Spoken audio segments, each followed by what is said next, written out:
Folks, welcome to the call. We are going to wait for 2, 3 minutes to let everyone settle in, and we'll be kicking it off in that much time. So, thank you so much for attending and then joining in. Let's kick it off at 3:05. Thanks.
We'll wait for a couple of more minutes. Could see people entering. So, 2 more minutes and we'll kick it off. Thanks.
All right. As I see more people joining in, but I think it's a good quorum to begin with.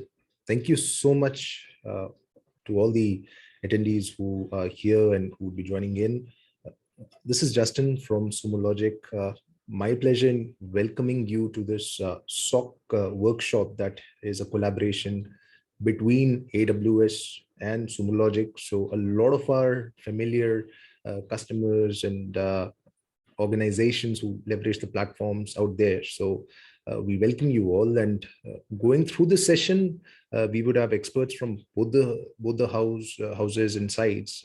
From AWS, we'll have Kush, who's the solution architect, as well as Ravi and Lalit. And from the Sumo Logic side, it would be Suresh, who is a solution engineer, along with Stefan, a security practitioner and expert who has been working on SOC automation and SOC for practically whole of his life.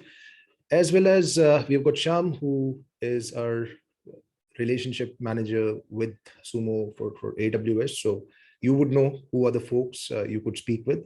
And my introduction, I work as an account director with Sumo Logic and based out of Navi Mumbai. So we have got a representation with a lot of cities and countries with people across time zones. So that's a quick bit on this one. And I'll probably turn it over to Stefan to kick it off. Thanks again. Thanks, Justin. Okay, yeah, thanks everybody for joining. So as Justin said, my name's Stefan. I'm the kind of security SOC specialist for Sumo Logic for the region. So just to kind of go through the order of the flow for this session, I'm going to hand over to Kush in a second, and Kush is going to go through and cover off some aspects from the AWS side. At that point, then he's going to hand back to myself and Suresh. What we'll do is we'll take you through a bit of a demonstration of our core platform and our Cloud SIM enterprise product. And then what we're going to do is we're going to open it up to a hands-on workshop, at which point we will give you all a login to the Cloud SIM enterprise platform. And then we'll take you through initially through a guided investigation, and then we'll allow you to go in and kind of go through and make an investigation yourselves. And then we'll have a bit of a discussion around what your findings were, that kind of thing. So hopefully you'll get some hands-on experience of the product and learn quite a bit about AWS and Sumo along the way. So with that, I'm going to hand over to Kush, and he will start giving you the presentation from the AWS side. Hey, thanks, Stefan. Thanks for that warm introduction. I hope I'm audible. I'll just do a quick screen share and let me know if it's visible. I'm good to go. Yeah, we can hear you, Kush. Okay. If someone can confirm the screen is visible and audio is good enough.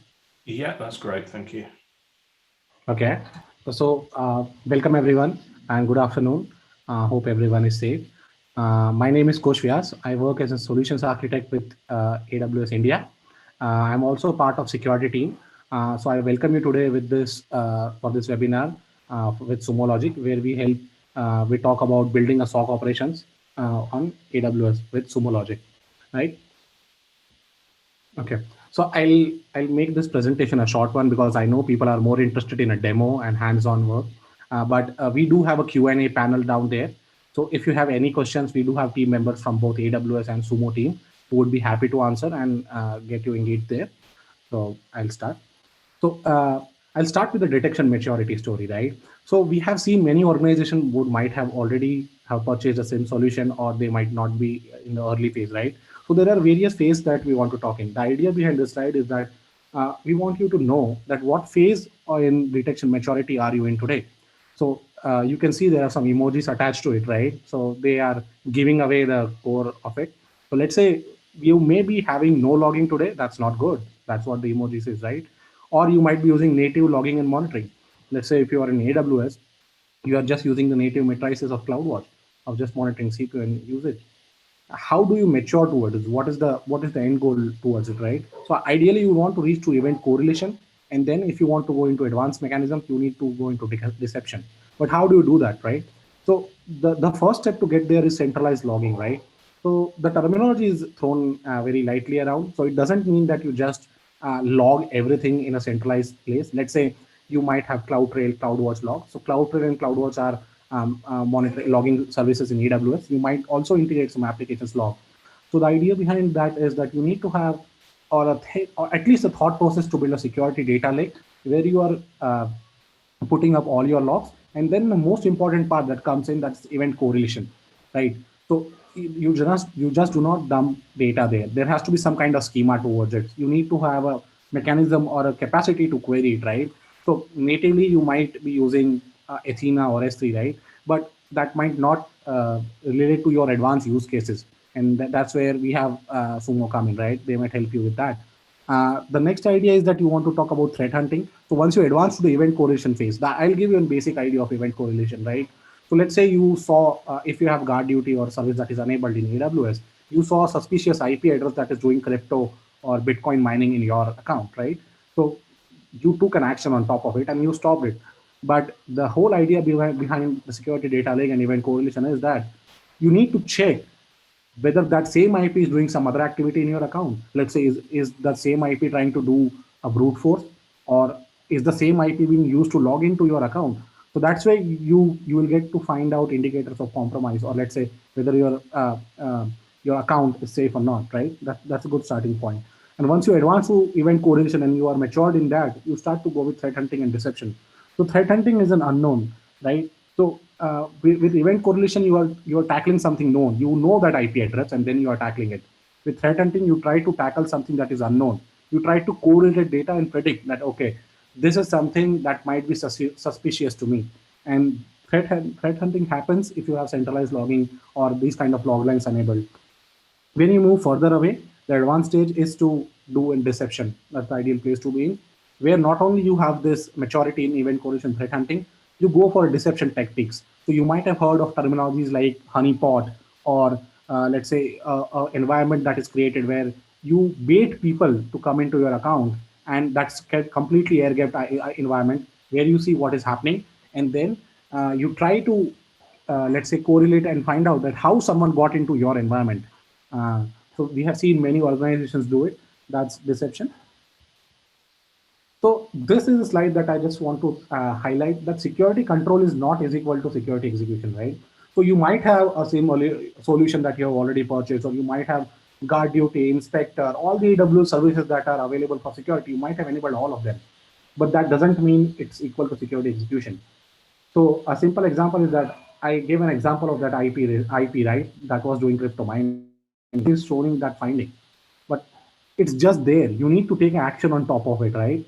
If it's just there, then it's just security control. There is no execution on top of it. That's not the place that you want to be in.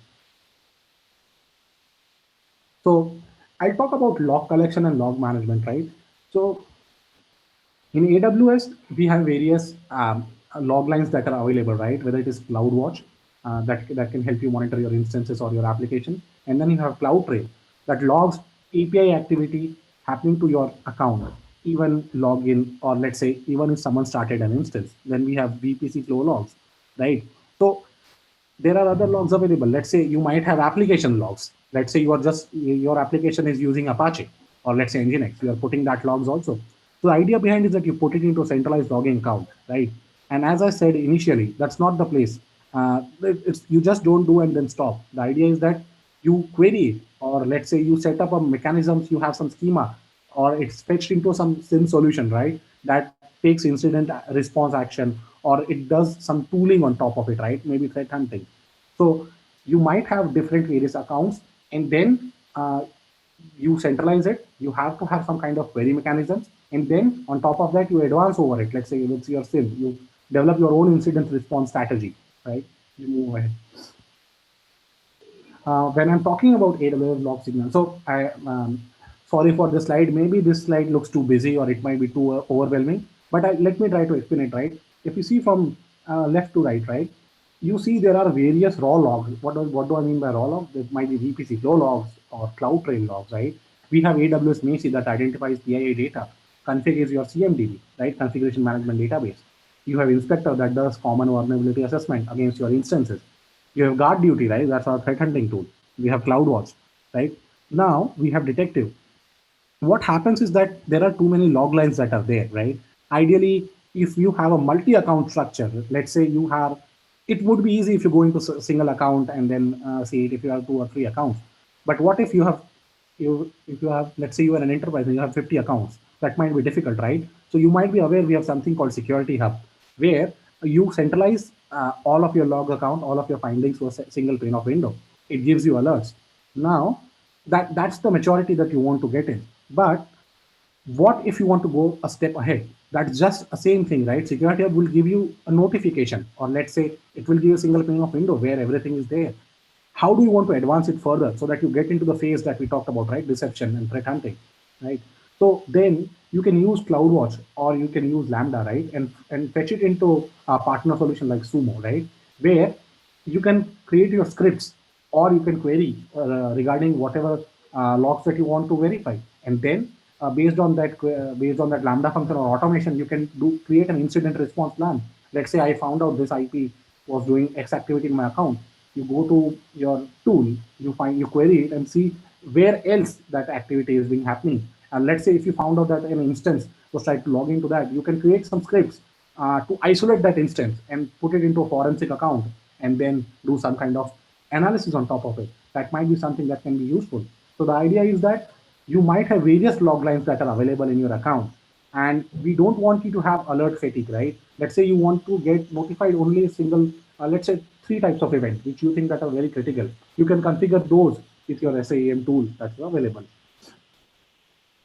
So SOC is something that you might be aware, but let me highlight. Let's say you want what things that you would want to have. Very important dashboard and report. You would want to have ticketing and case management easily integrate with whatever system that you are using. You want to have real-time statistics, right? You don't want to get lag behind it. You want to have real-time stateful correlation, right? I give a simple example, right? I found out that IP, whether that IP is just doing brute force or is someone trying to log into with that IP to my AWS account, assuming a role, or let's say that IP is also being used to access some buckets, or you want to have mature parsing and enrichment, right? So let's say some logs are available in X format. And once you have a proper SIM tool, it can parse and enrich those logs and put it in a single place where you have a dashboard and reporting tool. That is something that can be relevant to you, that is relevant to your organization, right?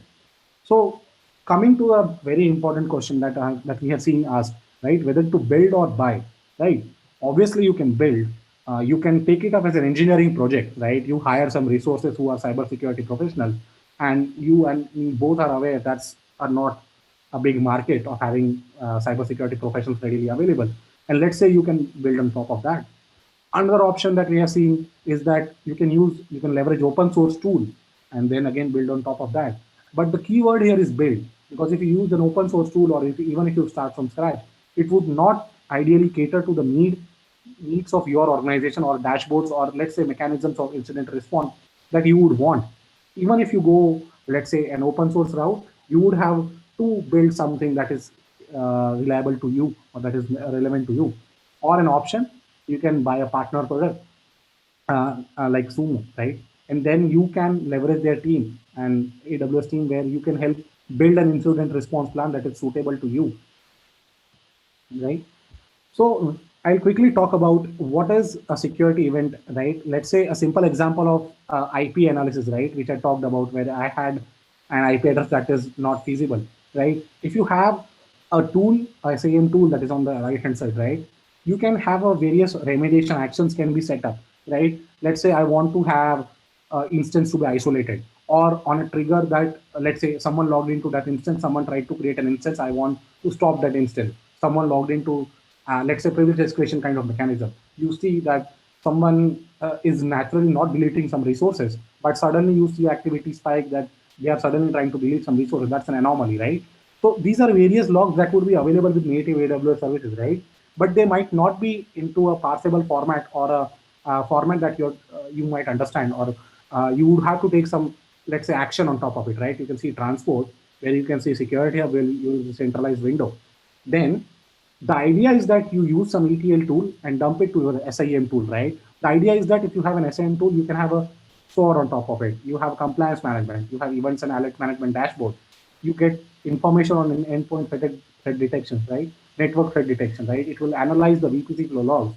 By default, that would be a part of guard duty flow logs, right?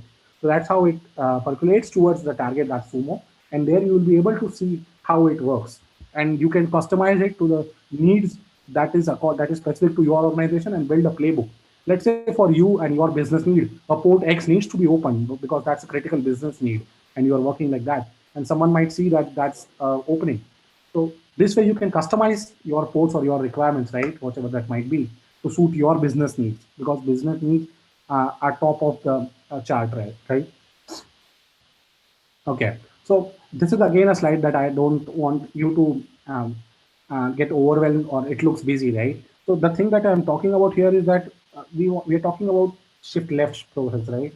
So you might have seen many organizations that would have already bought a tool, right? And then they are not utilizing it to a full potential, right? So the thing that I wanted to talk about here is that let's say you have a DevOps team and your developer team, right? And because you are invested heavily in this process of your security, because security is culture in your organization, your DevOps team would be automating everything, right? Let's say from code deployment to infrastructure deployment. And this way they would be aware of your tech stack that is used. So let's say, how is this helpful? And how work enrichment comes in. So let's say you are running a promotional campaign in a time of Diwali, maybe, and you see that once you deployed a new use case, you see you try to expand to a new geo, and a tool that might be inherently available, maybe same or security hub or event, that might think is that, let's say, till date there was no traffic from this, and suddenly you are getting spikes of traffic this. So that might be something it might found as anomaly. But because your workload expert and your IR expert, because you are an owner, right? Your team knows that this is something that's not something that you have deliberately got into, and this is something that you are expanding, right? So then you do an event enrichment where you see the workload owner, the account type, and data classification that knows that this is something that we are actually going through, and then you update your application in a way that it allows it, and you deploy an updated version. So it can be manual or semi-automated process, or it can be automatic process, right? Where you have a, let's say, Terraform or whatever stack that you are using, and it automatically deploys the stack. So this way, when you build a new use case, let's say you try to do a new use case or new geo, whatever that a specific case that you have, you can also build auto containment or remediation action. So let's say now you are going to do X thing where it requires port Y to be open, which previously was closed in your environment. Because now port Y is open, you need to have a containment strategy. What happens if someone tries to get into port Y? So there has to be some auto containment strategy. So this way, you build that culture in your environment so that when you deploy a new application or you expand, this is something that can be helpful to you. So now I want to talk about the threat detection framework, right? So you might be using MITRE, or you might be aware of Cyber Kill Chain or whatever framework that you might be using, because you see from left to right threat detection domain to detect. That's something that you need to work on. Let's say you might have you as I told previously, right? You have already bought some SIM solution, but you are not utilizing it, right? So you have to look at the problem. What are your threat domains or vectors, right, that you want to approach, and then you have to think of a tactic. Let's say from left hand side, if I choose OS, if you can see in the bottom, there is an example, right? A threat domain for me might be an OS.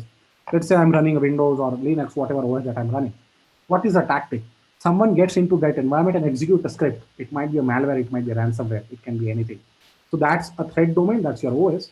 Execution tactic is execution. Then what is the scenario? Why it happened? Because it is a non-compliant software, whether it is an OS patching or whether it is, let's say, your software patch, the software, the version that you're using that's not patched, they got into. Now, what is the use case? They're running a crypto miner or they're putting a malware there.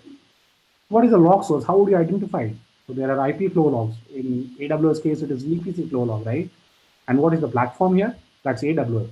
And how do you detect it? That's guard duty. But there might be a case where it can be, let's say you, as being an enterprise customer, you might have a hybrid workload. What would happen there? You can see in OS, right? In the second example, you see the same process, right? OS execution, non-compliant crypto miner, IP flow, DC. It's a data center, but the detect mechanism is missing. There, a same tool that you might have enabled, that would be useful to you, because not only it works with your cloud providers, but it also works with your DC. That might be something that can be useful. So you have to go ahead and think, what are your threat domains? What do you want to concentrate on? And then think what capability or a use case that you want to build in, right? So let's say guard duty or any AWS service. So there are some native capabilities that are available, but now if you want to go into advanced capabilities, how do you query them? How do you correlate them, right? So that's something where a SIM tool can be useful. So there, the right hand side, the right corner, right? A SIM tool, a proper SIM tool could be useful to you to have a single dashboard of all your SOC operations. So that's something that can be very important to an organization to fulfill their business needs. So this is an example where I just want to talk about that Sumo Logic, a cloud SIM that our partners that are in this call. The cloud SIM is powered by AWS, and it doesn't mean that if it's powered by AWS, it runs on AWS. It's just using AWS. As I mentioned in the previous slide, let's say you might have a hybrid cloud, right? And you want to use a threat protection solution that's common between your hybrid and your cloud provider. Then you can leverage this. This slide talks about a free trial that is available, but I would like to handle it to Stefan to talk more about it and walk you through some slides. And then there's an interesting workshop that you, as he said, you will be getting some credentials and get your hands dirty. That would be something that can be useful to you. So I thank you for your time today, and I hope this was informative. I'll stop my screen share and over to you, Stefan. Thanks. That's great. Thank you, Kush. Yeah, some really useful content there, and certainly a lot of that resonates with my experience around the kind of large volume of cloud events that we bring into security operations now, and that kind of transition from on-premise and through that kind of hybrid model. So, oh, excuse me, I spent most of the day on Zoom today, so apologies if my throat goes dry. I do have some water here ready to get over that.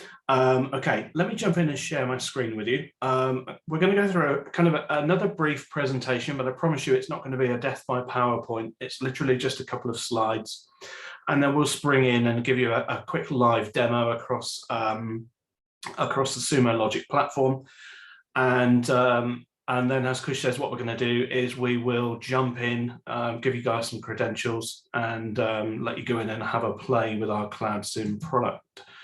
So let me just share that across there. Hopefully you guys can see my presentation.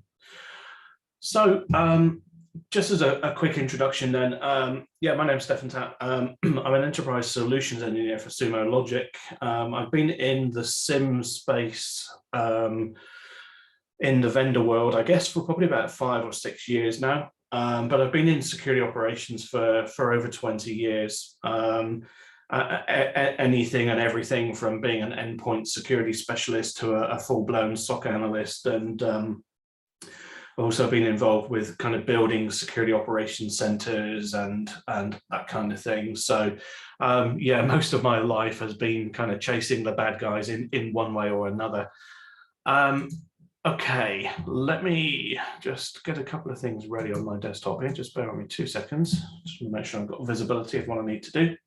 I'm going to let Suresh introduce himself shortly. Suresh is going to kind of take over and do a part of the demo with us. So I'll get Suresh to introduce himself when we get to that point. But essentially what we're going to do is we're going to give you a SIM overview now, which will take around about 60 minutes. Please, if you have any questions at any point around anything that you see on the presentation with regards to the product and the demo, pop a question into the chat window. Okay, we're more than happy to answer any questions as we go along. Then what we'll do is we'll spend about 15 minutes on a guided investigation. So you will all have a login at that point. I'll go through and do an investigation and get you all to follow through what I'm doing.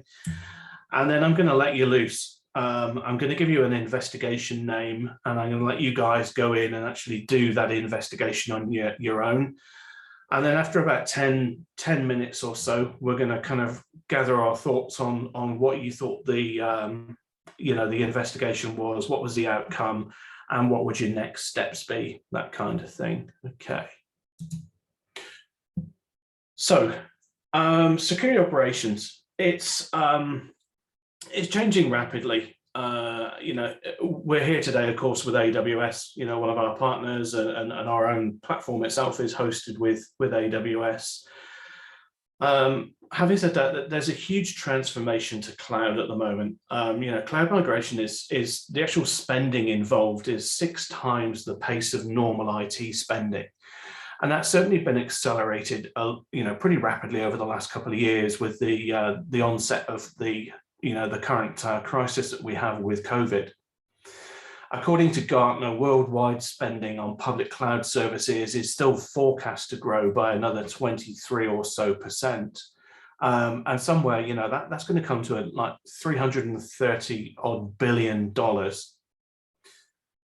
So part of the challenge at the moment, 3 out of 4 security teams are saying that cloud infrastructure is generating more security alerts than what they traditionally had with on-premise.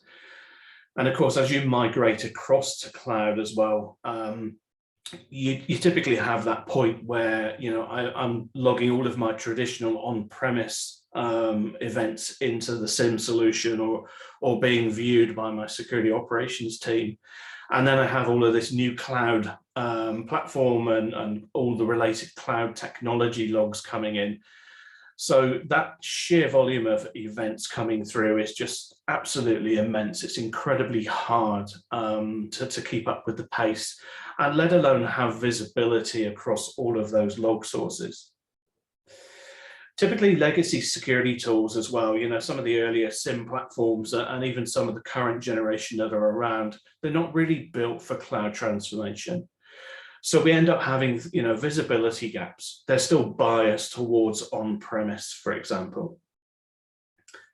On top of that, we're also seeing a shift in the threat landscape. So as we're all moving across to the cloud, so is the bad guys out there. Okay, our attack surface is moving with us. And we're seeing an increased shift now towards, looking for loopholes and exploits within cloud environments. If we think about things like insecure buckets, and a completely new attack surface for the bad guys to go and explore in. And around about 67% of security professionals are saying that, they're seeing an increase in the number of security alerts at the moment, coming from both new and evolving threats. And around about 55% of those are blaming that increase on cloud infrastructure. As I mentioned, there could be a couple of simple things like a misconfiguration, which can lead to a major data breach. The attack surface is now considerably wider than it used to be. We have mobile devices, Internet of Things, multi-cloud environments, containers, modern applications, load balancers, VPCs. I could go on for hours of all of these new attack vectors that we have. And of course, we're facing more zero-day threats as well. These are coming in pretty thick and fast. Ransomware attacks. We all know that we've had an issue with ransomware for a number of years now, but these are becoming more and more prolific. The ransom involved with getting access back to your data is increasing. And unfortunately, the more people are forced to pay ransom, the more lucrative it becomes and bigger the problem is. And things like advanced persistent threats as well, they're still an ongoing concern. The third key thing really is, security operations is no longer a human scale problem. We have this large increase in the number of events coming into our security teams, but we're finding it difficult to hire new staff, to train our staff quick enough to keep up with it. I think it's around about 83% of security teams are currently reporting that they're suffering from alert fatigue. And around about 75% of those are determining that they need to hire, 3 or more analysts to look at those alerts. I've certainly worked with some customers over the last few years, and they've been generating 7, 8, 9 million incidents a day. And even with a team of 200 or 300 security analysts, there's no way that you could even get through those, in a day-to-day basis. So what we tend to do now is we need to focus more on the technology. We need to be able to automate certain aspects around that security operations. And this is where kind of Sumo Logic comes into play, and we'll demonstrate some of those really good capabilities as we go through. We need to automate investigation. For quite a while, I guess we've been focusing on automating the response to security incidents that come through, but we've kind of been missing that automation part around the investigation. Instead of throwing hundreds of thousands of alerts, I need to have higher fidelity on those alerts. I need to eliminate the noise, reduce the alert fatigue, and so on. Okay. So yeah, essentially, we need to modernize our security operations with something like a cloud-based SIM platform. So the differences that Cloud SIM brings in, one of the key things there is around that automation of the investigation phase. Okay, so being able to go through that large volume, bring them down into what we call an actionable insight within Sumo Logic, something that's a high fidelity alert that contains all of the information I need, enriched with additional context and so on. One of the other key things as well, which Cloud SIM is able to bring to the table, is this multi-tenant dynamic scalability. A good example there is, if I'm suffering a sudden increase or a large security incident, a denial of service attack or something, and my log volume has suddenly increased by 200 or 300%, I need to have a cloud native solution that can automatically scale the compute for me. I don't want to be in that position where my security analysts can no longer, do their work on the platform because it's running slowly. Queries are running slowly, dashboards are running slowly, and the whole thing is struggling to keep up. Something else we've noticed as well, traditionally a SIM platform was used predominantly for security people. But by having a Cloud SIM solution where I can bring in all of my log sources, it can now be used by multiple different departments within my organization. Okay, so my DevOps teams can have access to data, IT operations. I can also leverage that same information to make sure that my website is up and running for customers. And also, security teams have that kind of complete visibility. So the key goal there is around consolidating security tools and security logging. One of the other things there that you can see on the screen, is deep search integrated with highly tuned modern security interfaces. I want to have the best of both worlds, somewhere where I can go in and perform some pretty complex and in-depth searches within the platform. But I also need to have something that's pretty easy, pretty cool, point and click, gives me all the information I need. So my day-to-day, analysts, tier 1, tier 2, just have that simple ability to be able to go in and do investigations, whilst my tier 3 or my threat hunting team have that capability to be able to do more in-depth searching and that kind of thing. Of course, one of the key things there is actually getting the log sources into the platform as well. So this is where a cloud native solution is really good. It has that ability to collect logs from multiple sources, whether that's something as simple as a cloud-to-cloud connector, through to having the ability to collect my more traditional logs, whether that's something like an on-premise Active Directory and so on. Okay, it needs to be able to keep up the pace. I need to be able to ingest logs and data very quickly. And then the final point there around having a good Cloud SIM solution such as Sumo Logic is my rapid time to value. We curate all of the content in the Cloud SIM platform. So all of our content rules, all of our ingest mapping, our parsing, it's all curated by our own teams, and we update that content several times a week. And typically we have somewhere around about 450 to 500 out of the box content rules. And those excuse me, those cover the majority of my security tools, everything from endpoint security through to, firewalls, my AWS, CloudTrail, GuardDuty, VPC, and then cross-cloud platforms as well. We can ingest all of that in, get the content in, get it up and running in a very quick time to value.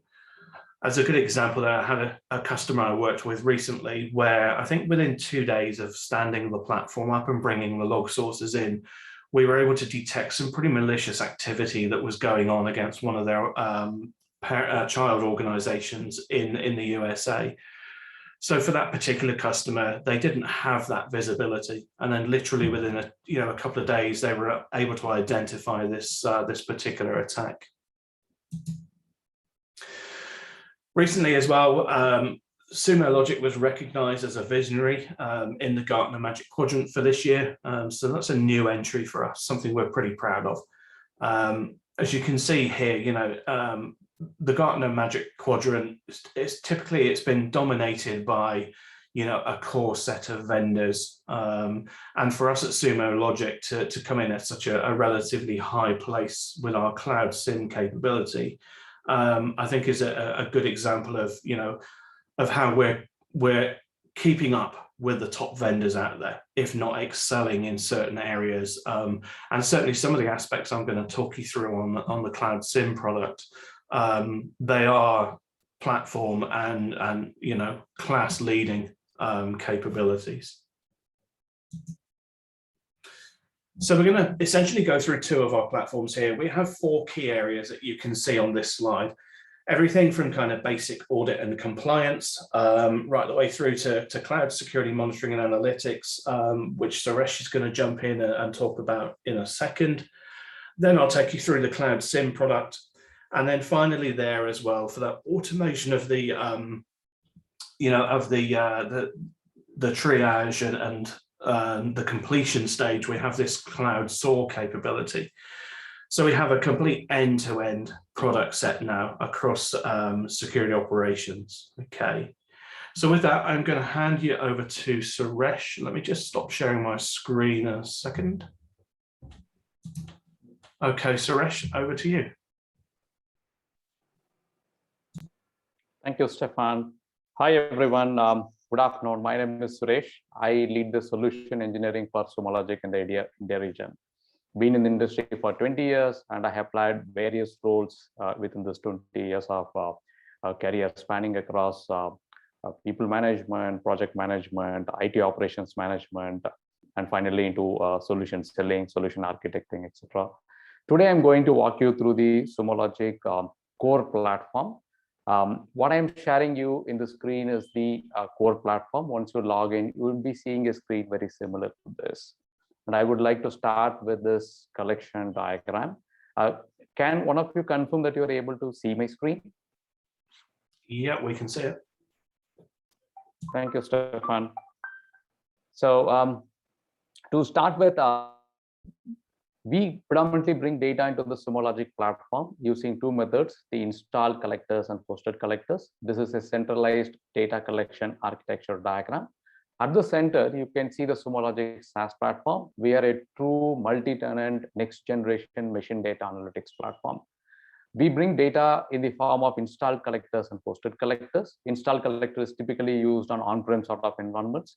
There's a small agent from Sumo Logic which can be installed on Windows, Unix, Linux, EC2 sort of instances. And what this agent does is that it collects data in the form of logs, metrics, events, etc., and then sends it to Sumo Logic. The events can be like the custom application log, or these can be your audit logs, info logs, warning logs, debug logs, etc. Metrics can be like the critical system health metrics like the CPU utilization, memory utilization, etc. Once the collector does the data collection, it does a very high level of compression of this data, and it sends the data to Sumo Logic. While we transmit the data to Sumo Logic, we use HTTPS TLS 1.2 standards. So your data in transit is completely encrypted and it is completely secure. And once the data reaches Sumo Logic, we again encrypt IPv6 based standards, and we keep rotating the keys on a periodical basis. So that way we ensure that your data on transit as well as your data in rest is completely encrypted and always secure with Sumo. On the right hand side, I have hosted collectors as a mechanism to centrally aggregate data into the Sumo Logic platform. We support all the three major public clouds available today: AWS, Azure, and GCP. We are a platform who are born out of AWS. We are native to AWS. We have well-documented data collection mechanisms to collect data from all of your AWS services. For example, if your data is in an S3 bucket, then we have a native S3 parser using which we can look into your S3 buckets, and the moment we see data, we can collect it and we can securely ingest it to the Sumo Logic platform. Similarly, we can collect data from CloudWatch logs, CloudWatch metrics, etc. You tell us where your data is, and we will provide you a well-documented, well-established mechanism through which we can collect data, and then we can securely transfer it into the Sumo Logic platform. You can also see the other two major public clouds here, Azure and GCP. So this shows you the multi-cloud support for your SIEM. Below you can see there are CDNs like Fastly, Akamai, Cloudflare, which we have standard collection mechanisms. Security, we have 40+ dedicated integrations like Carbon Black, Cylance, Netscope, 10 micro deep security. We can collect data from your firewalls, etc. Single sign-on platforms like Okta, OneLogin, Duo, and SaaS platforms like Office 365, Salesforce, G Suite. And more importantly, we support your microservices-based infrastructure. We have well-established mechanisms to collect data from your containers as well as your Kubernetes clusters. So by collecting data from all the diverse set of sources, Sumo Logic becomes a single source of truth, and we provide you SIEM capabilities on top of all the data that we collect. Kush talked about the log maturity lifecycle. So the first point is about centralizing all your data. So with the Sumo Logic platform, we can centralize all your logs in one single scalable platform. The second maturity is all about how you can make sense out of all of this particular data. How do you do correlations, etc. That's what I'm going to take you to quickly through the Sumo Logic platform today. So you can see here we can support on-prem, we can support cloud environments, and we can support hybrid environments as well as multi-cloud support. So if you have plans of growing multi-cloud, then you can be assured that the investment that you make on Sumo Logic supports the multi-cloud deployments.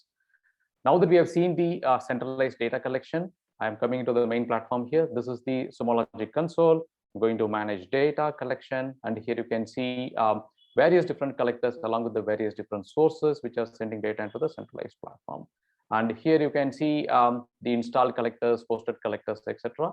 We have a very rich set of collection mechanisms by which we can aggregate data into the platform. You can see all those different cloud API-based mechanisms that we have to bring in data, as well as you can see the AWS services from which we can actually ingest data into the centralized platform.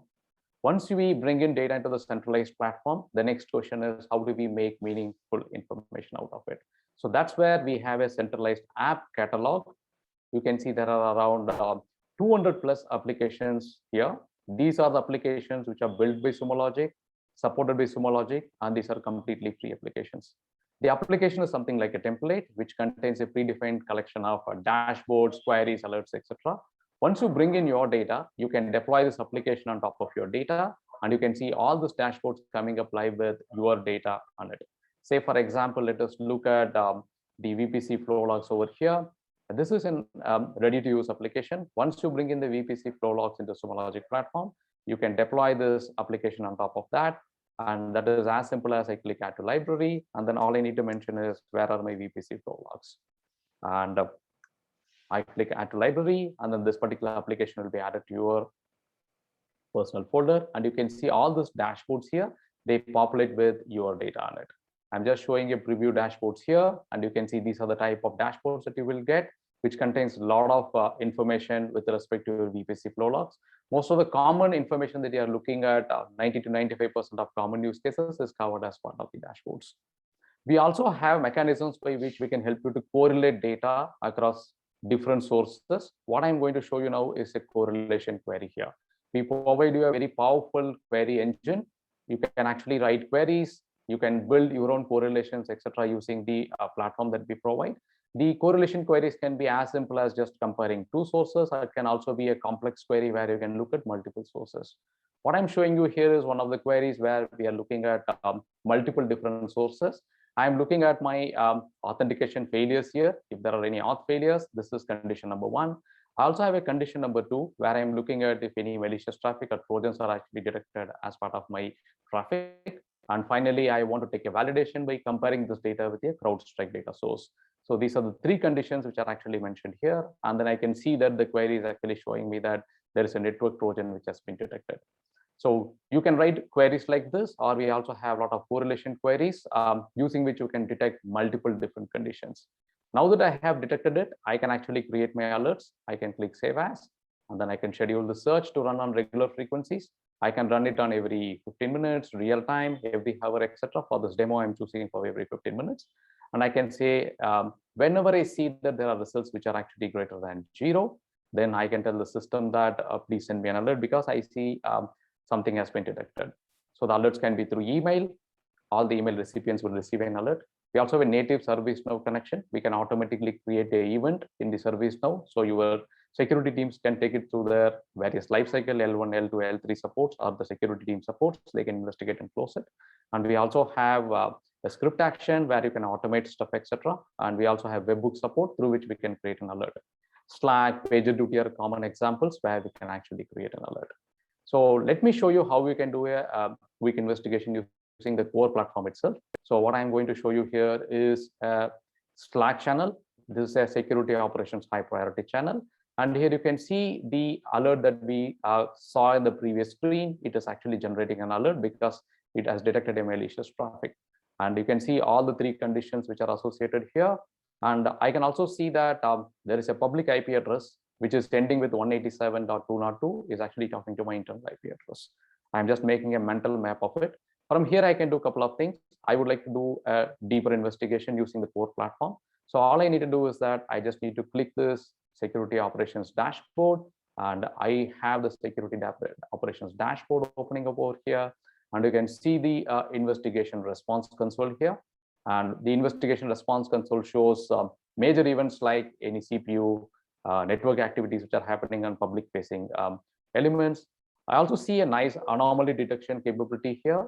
And I can see that there are actually failed authentication attempts. There is a small pink triangle here, which is nothing but an outlier. The outlier is an unsupervised machine learning component from Sumo Logic. And what outlier does is that whenever it sees there are anomalous events, any out of the trend, out of the normal behaviors, it can immediately alert us. Here I can see that there are failed authentication attempts, but I see a sudden jump with respect to failed authentications, which is detected by the outlier, which shows an anomalous activity. We also have a classification of low, medium, high, which comes from CrowdStrike. You can see the thread breakdown from various different sources, etc. I also have an IP anomaly detected here. My IP anomaly shows that the public IP address that I noted is actually involved in some IP anomalies over here. And here I see an interesting panel. I see a data expel panel here. And this is an environment where the customer does not send any data, but I see a MySQL here, which is actually sending a lot of data out. A comparative analysis shows that traditionally 0 amount of data is actually being sent, because in this environment, the customer does not send any data out, but I can see a large amount of data actually which is actually happening here. And a correlation shows that there is a fancy beer group which has been active, and I can actually see that the public IP address which we noticed in the alert is actually involved in this particular data expel activity. I can actually go back to my raw logs to validate all this particular data. All that I do is that I click on the search here, and that takes me to my search. You can see the deep searching capabilities of Sumo Logic coming into action over here. I'm going to remove all of this, and I'm just going to search the entire system for this particular IP address. And I'm asking the system to do a search now. The system is actually looking into the logs, and it is picking up all the log records which are involved in this particular IP address.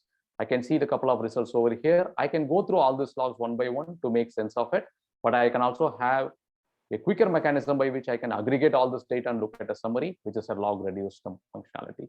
Log reduce is a patented technology from Sumo Logic. What log reduce does is that it takes all this log data and it groups them into related patterns, which is called signatures. And here we can see the log reduce summarizing all those 360 results into one single page of summary. And here I can see all these different signatures here. The stars are the variable, but essentially all these messages are of a similar type. Taking a closer look at this one-page summary, I can see that there was indeed a connection which originated from this IP address 187.202, and then my system did accept this particular connection. I can see a virus detection which is actually going out, which I'm able to see as part of the logs.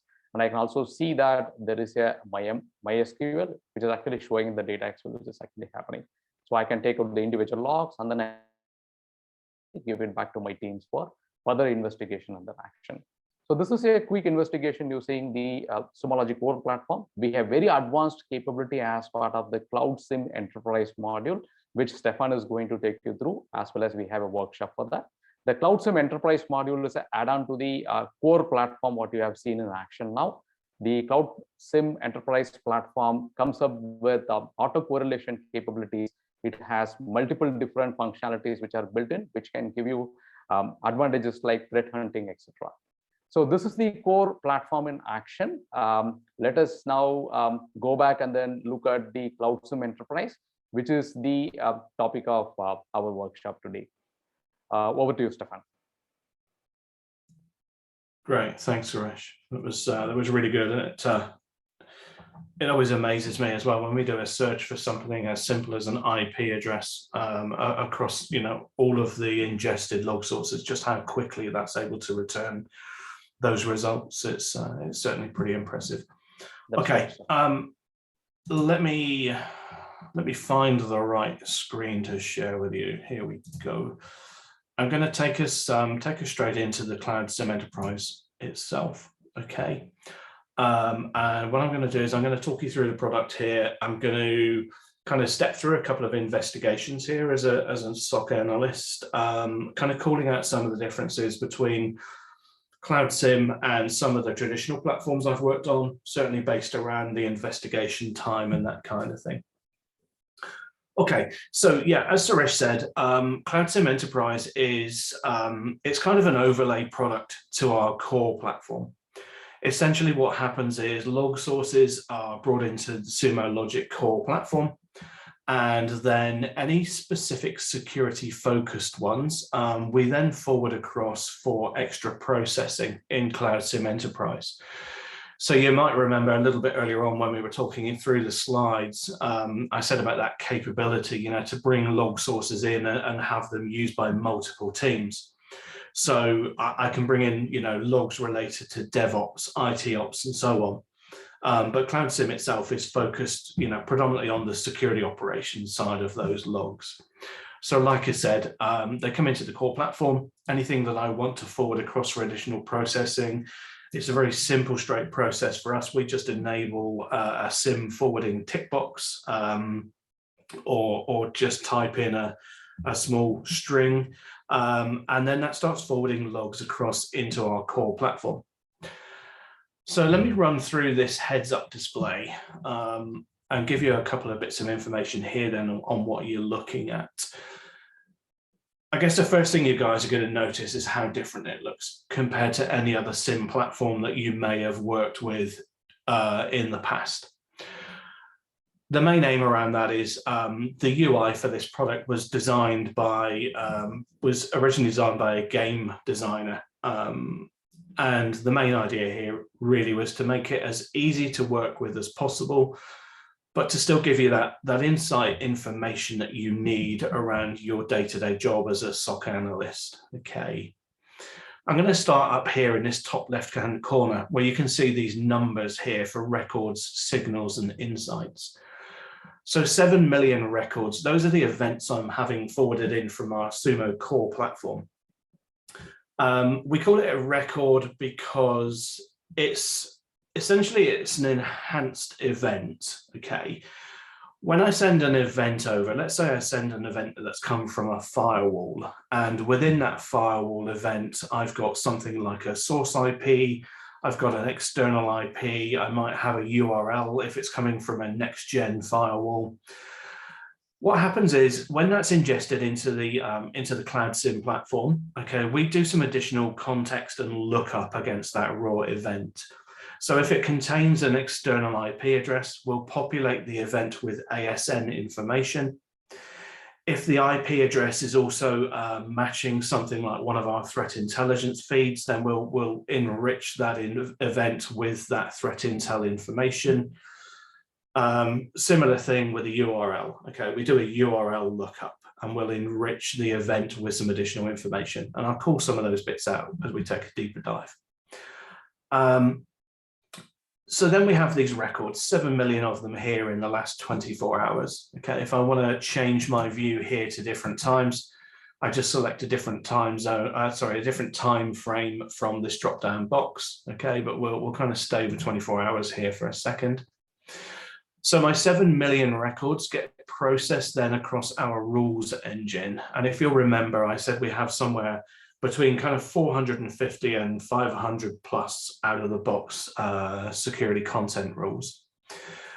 Those rules can be anything from a direct match for a security event. Okay, so I might be getting a malware alert from a CrowdStrike endpoint EDR solution, but equally that could also be it could be a basic correlation rule that's in place, looking for something like multiple failed logins followed by a success. Okay.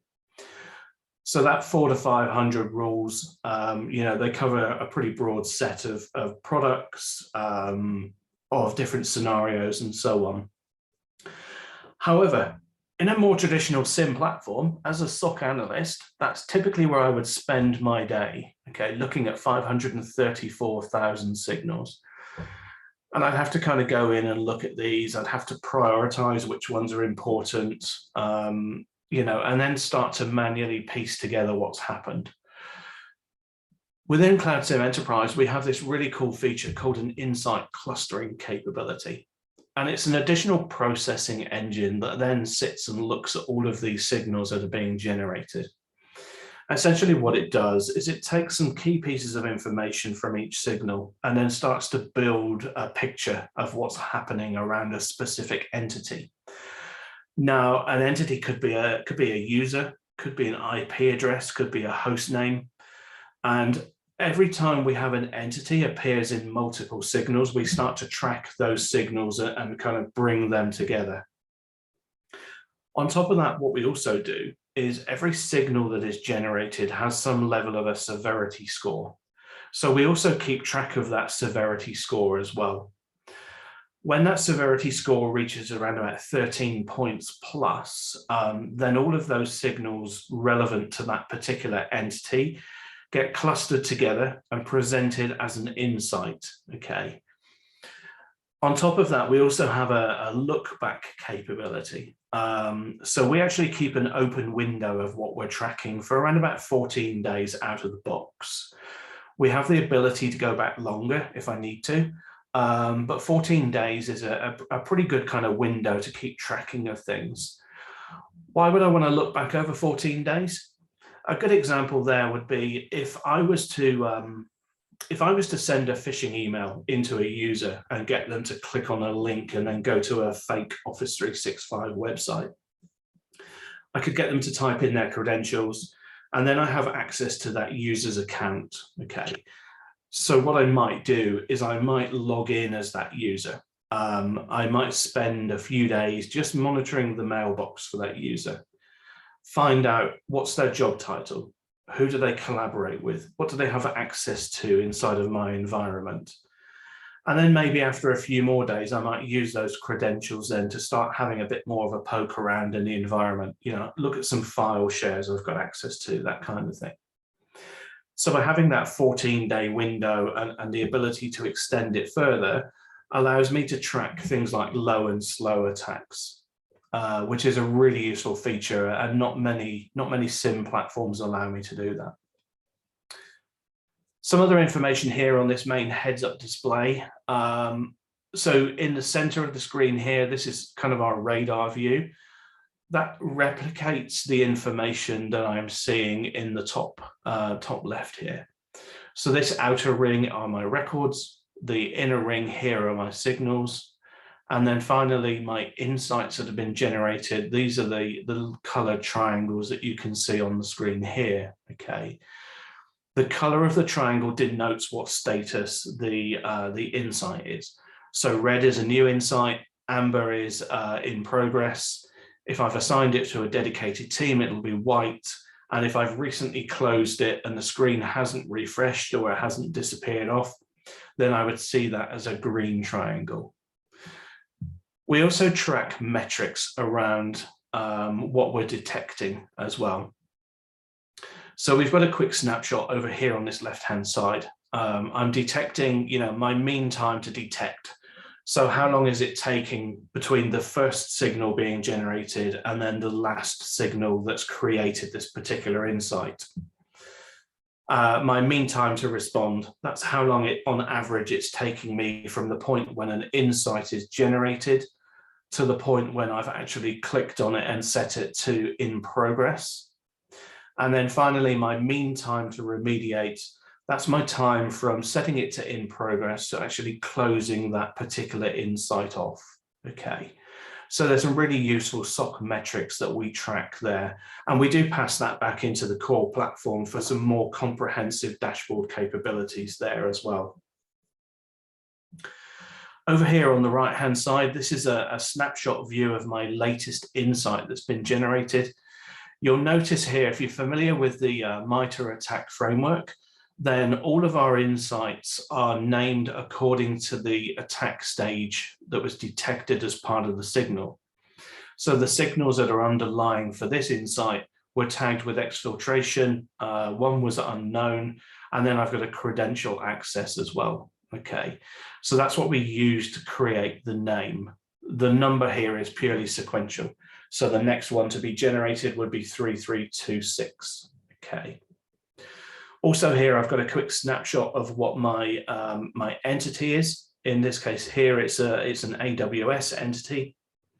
There's a quick crosshair that's got my severity score on that vertical axis. And then horizontally is my timeline of, you know, the signals that are being generated.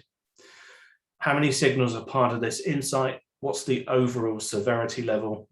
And then again, these kind of metrics around how long did it take for this particular insight to generate. And I'll talk a bit about the global confidence scoring in a second when we come into the insight view. Okay. Last panel here then on this screen is really a quick snapshot of what's happening. You know, what are my SOC analysts doing? You can see here, for example, I've been in and updated a couple of statuses. I've reassigned some particular insights to different tiers, and any new insights that are generated, you'll see the information populated there as well. Okay. All right, let's take a look at an insight. So I click on my Insights tab at the top, and I'm presented with what we call our Kanban view. This is now the start of my workflow. Okay. All of my new insights that are generated are in that left-hand column. Anything that's in progress or being reassigned to specific teams, you can see those in the other columns there accordingly. Okay. If I wanted to work on this particular one here, okay, or I need to pass it to my spec ops team for them to investigate, I simply drag it across to the corresponding column, and that's now reassigned this particular insight to that team. Okay. Kush has just mentioned he can't hear. Can you guys confirm that you can hear me okay? Your voice is clear, Stefan. I can hear you. Okay, no problem. All right, thanks for that. Okay, so yeah, so now I've got this kind of view here. I wanted to talk about this global confidence that you can see across all of these insights here. Okay, and let me sorry, let me just hover over one and leave it there for a second. Global confidence, again, this is something that separates Sumo Logic's cloud SIM from any other SIM vendor on the market. Because we're a cloud native platform, we have the ability to track certain metrics across all of our customers anonymously. So whenever a customer has an insight generated, dependent on the signals that are part of that insight and how they respond to it, so whether they mark it as resolved or false positive, etc., we take some of those statistics, we normalize the data, and then we use that as global confidence scoring across all of our insights. So essentially what that means is when an insight is generated that's got a fairly high global confidence score, it means that Sumo Logic is pretty confident that that is a true incident versus something with a low score of the one above you can see here as a 5, where that's likely to be either a false positive or it may just be something we haven't seen and benchmarked previously in the environment. Okay, it's a really useful tool. There's always a couple of challenges with being a SOC analyst. You know, which ones do I go and investigate first? Do I look at the oldest one in the list? Do I look at the latest one that's been generated? Do I prioritize it by the severity level of the insight itself, you know, high versus medium? Or do I use some other factor, such as this global confidence scoring? Okay, so they're all really useful enhancements that we can bring into the platform to give you that additional context when it comes to investigation. What I'm going to do is I'm just going to take you through one of these investigations now, and I'm going to pick this one that I've kind of pulled across here because I think this is a good example of cross-device correlation. So this is now bringing me into my workflow view, my workbench view, and there's a couple of main panels here to call out. So my left-hand panel over here is really giving me a bit more information around this particular insight. Okay, so I can see that the entity involved here is an IP address. I can see the overall severity level of the insight.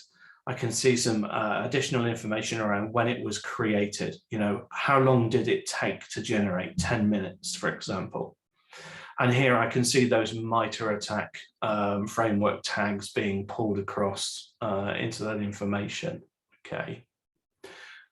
When it comes to this particular part here, this is where I can do my workflow. So this is where I can, you know, assign it to certain teams. I can assign it to myself for investigation here.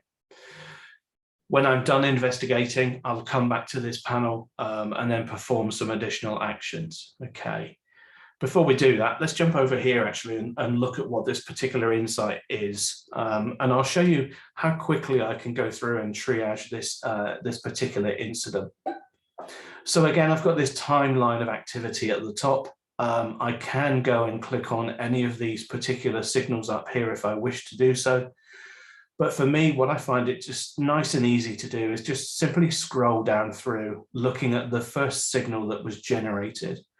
So in this particular case here, it's an email that's been received with a phishing link, okay, and that's come from my email gateway threat device. I have some key pieces of information here, so I can see any IP addresses involved, any URLs that were part of that particular email. I can see who the user is that's involved with this. You remember I also mentioned around some of the enrichment we do as with an event as we generate it into a record. So some of that information is populated for me here as well, okay? Not only would we have done a lookup here for any IPs and URLs to see whether they were known malicious, but we also do things like an entropy score on the URL length. We do things like an Alexa score rank to see, you know, where this particular URL ranks in the Alexa ranking. As an example here, the higher the entropy score, I should say, sorry, the more likely it is to be malicious. Okay, it's going to be a jumble of randomly generated URLs, that kind of thing.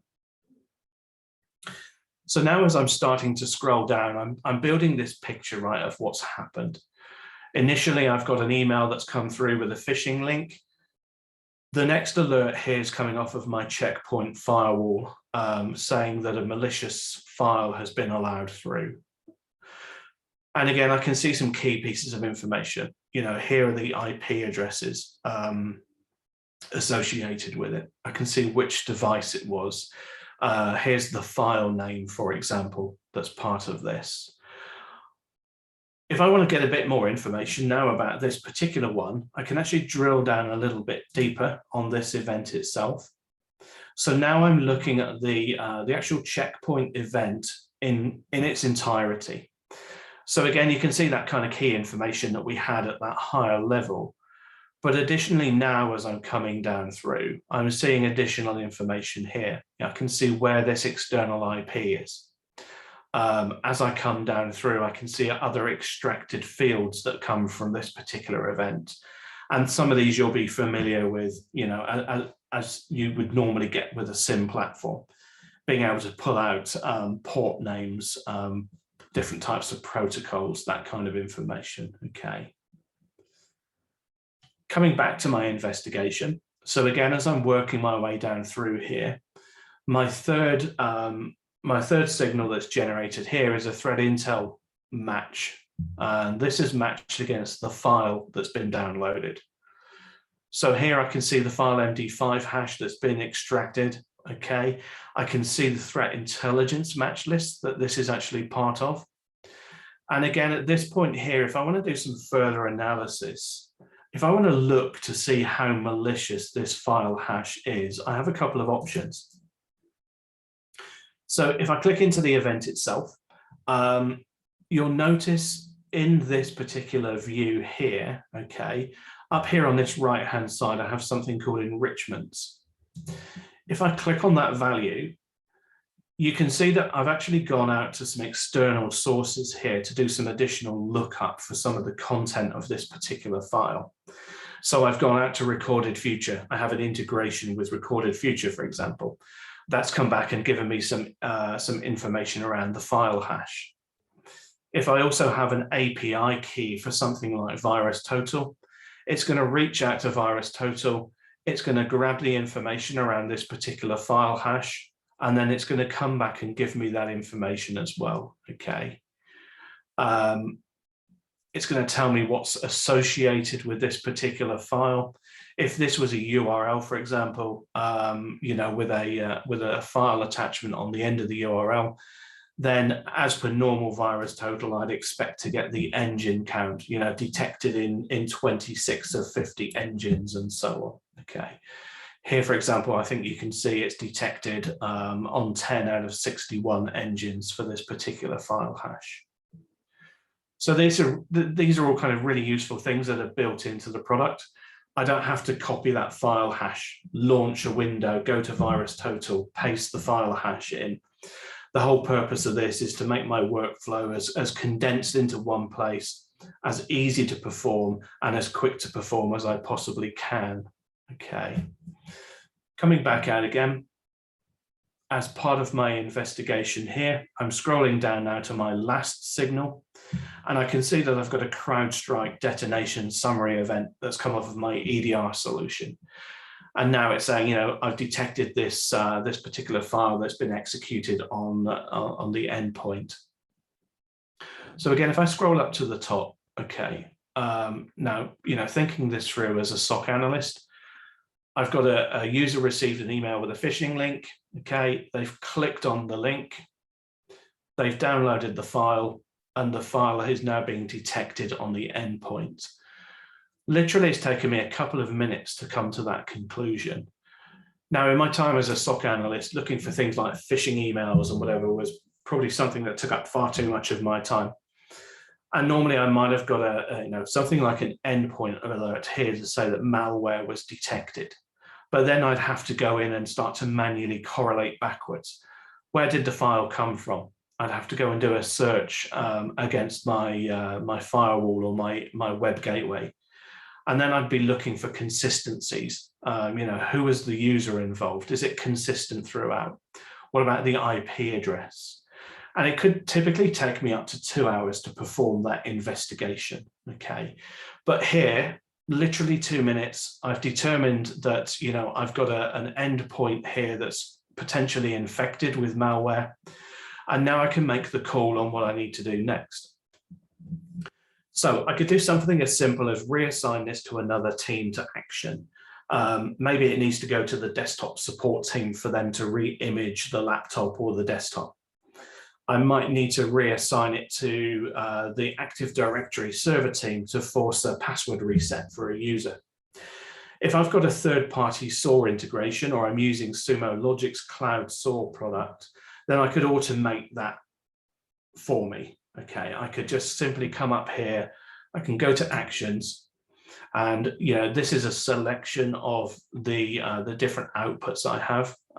This is, you know, by no means a comprehensive list. We can pretty much integrate with anything here. So I could email this to another team. I could send a Slack channel message, for example. But if I want to contain this host on using EDR and my SOAR capability, I simply click on this, this action, okay, execute the contain host on EDR. I run that, and now I know that that endpoint here is now being quarantined off the network, okay, and likely having a full scan, that kind of thing. Now that I've done that particular part, I'm ready to close off this particular insight. So I come to close insight. I have to give a resolution code here. Again, this relates back to what I was saying around that global score capability. So if I come in here, mark this as resolved. Okay, additional comments, I can just say pushed to SOAR for remediation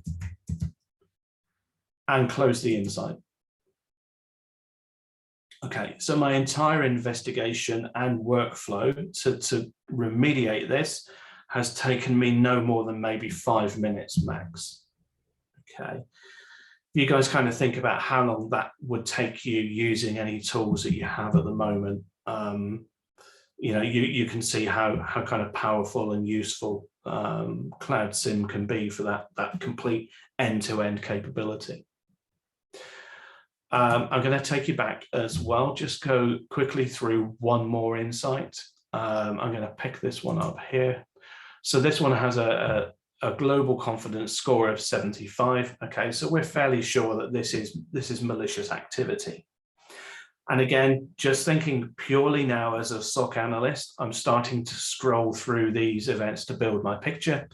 So I've got an AWS guard duty alert here saying that it's detecting cryptocurrency and a Bitcoin tool on one of my instances.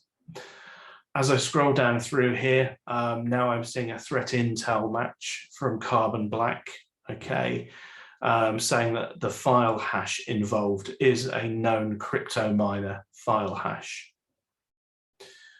And then interestingly, I'm getting some metrics that are being sent across from the core platform. So I'm getting high CPU usage on that instance, okay, greater than 75% over 5 minutes. Now, again, because we're tracking on the entity, in this case, it's this host name of dev server, you'll see there's a consistency in all of my alerts, okay? They all contain the same host name. So that's what I'm clustering these security alerts against.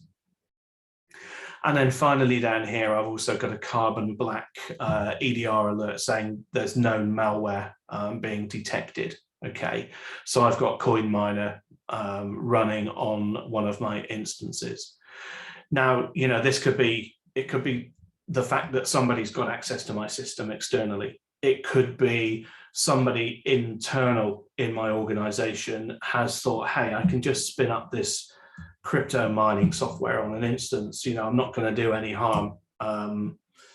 But we have the ability to track and detect that kind of thing using a whole stack of different information.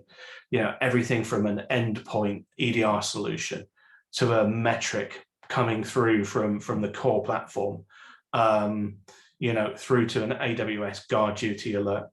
So this is, again, a really good example of cross-correlation across multiple devices, threat intelligence, AWS, you know, metrics, and my EDR endpoint solution, okay? So again, as part of my investigation here, I would go through my appropriate workflow on this side. Maybe I would, you know, reassign it to my AWS administrators or something and ask them to get that instance looked at. So again, it's demonstrating how quickly I can investigate and triage, you know, for anything that's created. Okay. A couple of other things, I guess, to show you then within Cloud SIM itself. So let me just come back to the main heads-up display. By the way, I'm happy to take any questions. If you guys have got any questions, please feel free to pop them into the Q&A. Either myself or Suresh are more than happy to answer any questions that you have. So here now from my main heads-up display, if I want to go and look at some of the other areas I have within the platform. You remember at the beginning, I talked about signals and how, you know, on a traditional platform, that's where I would have to go and do my, my investigation. Well, I still have that ability to do that. I can come in here and I can do some threat hunting on the security signals that are being generated. And there's a lot of different ways to do that. You know, I can actually just scroll through again, looking at the latest that have been generated. I could be looking for specific ones, you know, something coming off of CrowdStrike, looking at my threat intel matches for the day. I could be looking for specific entities that you can see in each of these signals. Or I could simply come in here and using the pretty comprehensive drop-down filtering capability, I might want to say, actually, I want to look at anything that's a high severity. So I can come and say, you know, severity is greater than or equal to 7. That's going to list all of my signals being generated here. And you can see I've got 4 that are over 7. So I've got a couple rated at 8 here coming off of guard duty. And then I've got a couple of malicious keylogger detections here as well, coming off of Sentinel-1 and Cisco AMP. If I want to just go back again, you know, I can start another filter here. I can do a search on a specific username or a signal name and so on. So I have pretty comprehensive, you know, threat hunting capability built into the platform there as well. Another interesting area is entities. So every time a signal is generated, the entity is extracted from the signal and populated into our entities table. Excuse me. You can see here, you know, just looking at this, I've got a mixture, right, of usernames, IP addresses, and so on. I'd have host names there and other things as well. This is where I also keep an eye on what my entities are up to. So if we take Joe Smith, for example, you know, this particular user at the moment is generating 12 points of risk. There's another interesting thing to note here as well is he's marked as a CFO in my criticality. So he's my chief financial officer. Why would I have a criticality marked here for CFO? Well, let's take a look at how that works. So, why do we always get that? Sorry, guys, hang on a second. Every time I come into Joe Smith, it takes me out of there again. Yeah, so sorry, back to where I was, being distracted by that Space Invader screen, which you can play as well, by the way. It's the humor of our guys that design the platform. Yes, criticalities. So if I've got a chief finance officer in my organization, and let's say, for example, somebody targets that guy, they try to spearfish him to get his credentials. Potentially what they could do then is they could log in as him. They could send an email to one of his administrators and say, hey, can you change the bank details for this supplier, please, to this new account? And then what happens is we get a payment diversion. And I'm sure, you know, we could all tell stories, or we've all heard stories about organizations that get spearphished and lose hundreds of thousands, if not millions of dollars in payment diversion and so on. So what I have the ability to do within Cloud SIEM is to enable criticality scoring. And I can do that against, you know, a user, an IP address, a host name, etc. So essentially what I'm saying here is anything to do with this particular user, okay, whenever a signal is generated, I want you to double the severity score. So the likelihood is then that I'm going to get an insight triggered a lot faster for this particular user. And it's a good example, right? Look at some of these signals that are being generated here for this user already. You know, I've got a phishing link, then a proxy allow. I've got a Zscaler alert here, elevated risk score. I'm getting threat intel matches on domain names and so on. So it does look to me as if this user at some stage, you know, is being spearphished for that exact reason. So the severity here for criticality, it can be a multiplication. I could say, you know, times the signal score by 2. I could say every time a signal generates, just add 1 point. On the flip side, if I've got something in my environment that generates a lot of noise, and it could be something like a service account, or it could be you know, maybe a legacy server or something, And just by the nature of what that particular entity is, it generates a lot of security alerts, but on a day-to-day basis, that's expected behavior. I can't really do anything about it.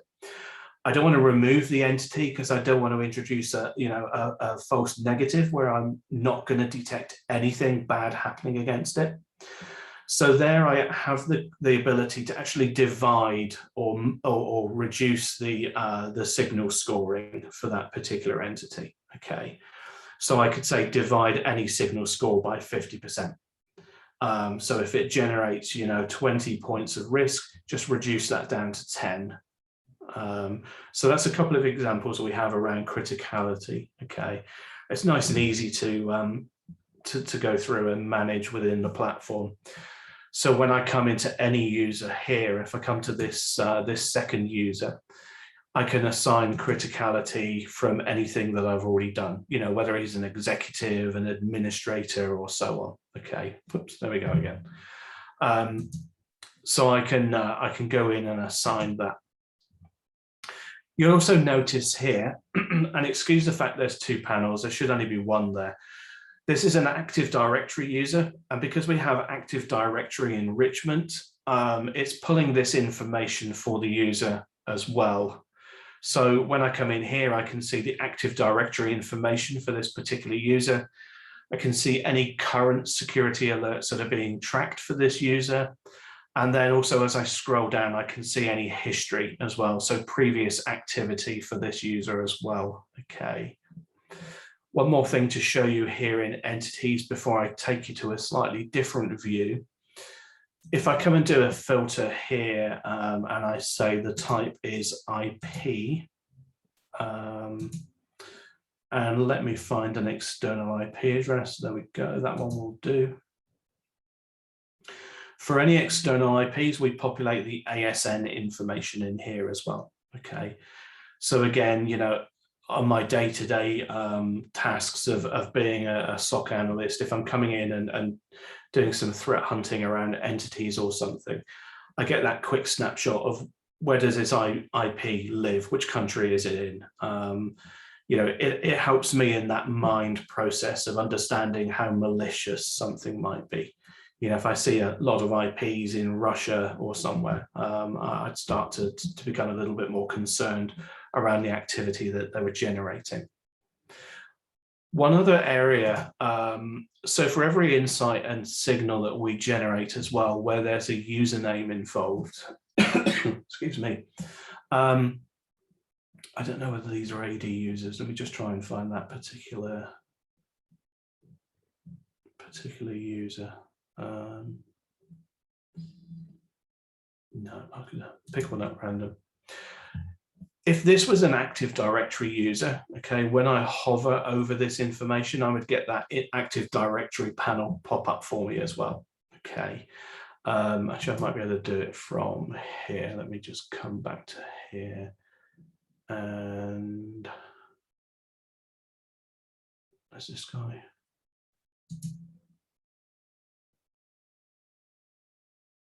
Let's have a look.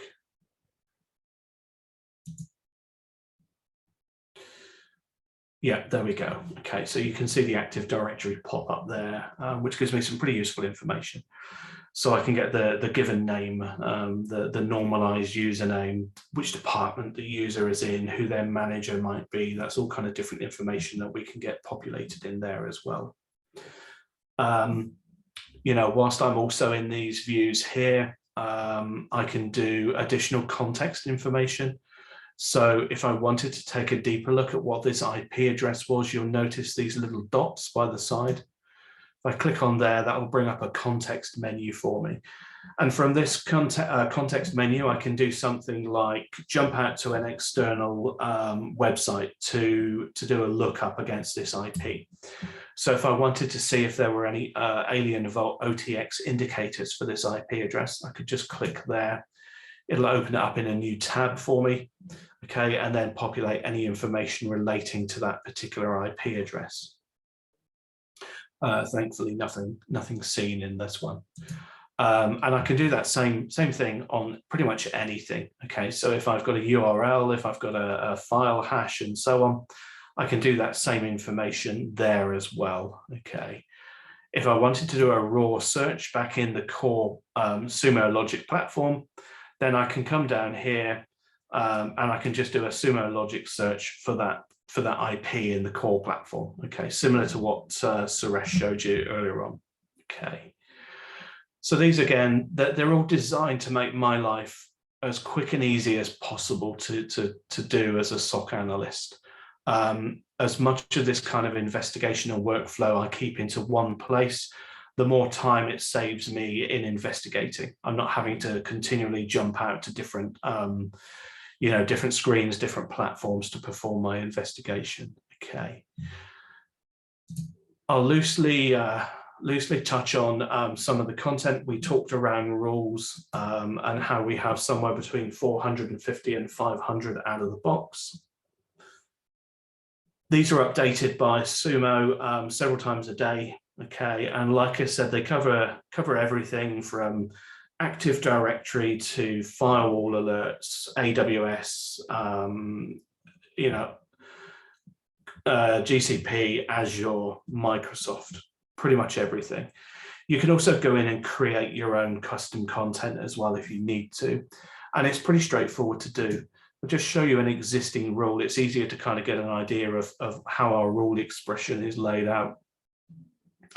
So at the very top here, I can get a quick view of when this rule has fired, okay, in this little chart at the top. Here's my detection logic. So if you're familiar with SQL, you'll find this is pretty straightforward.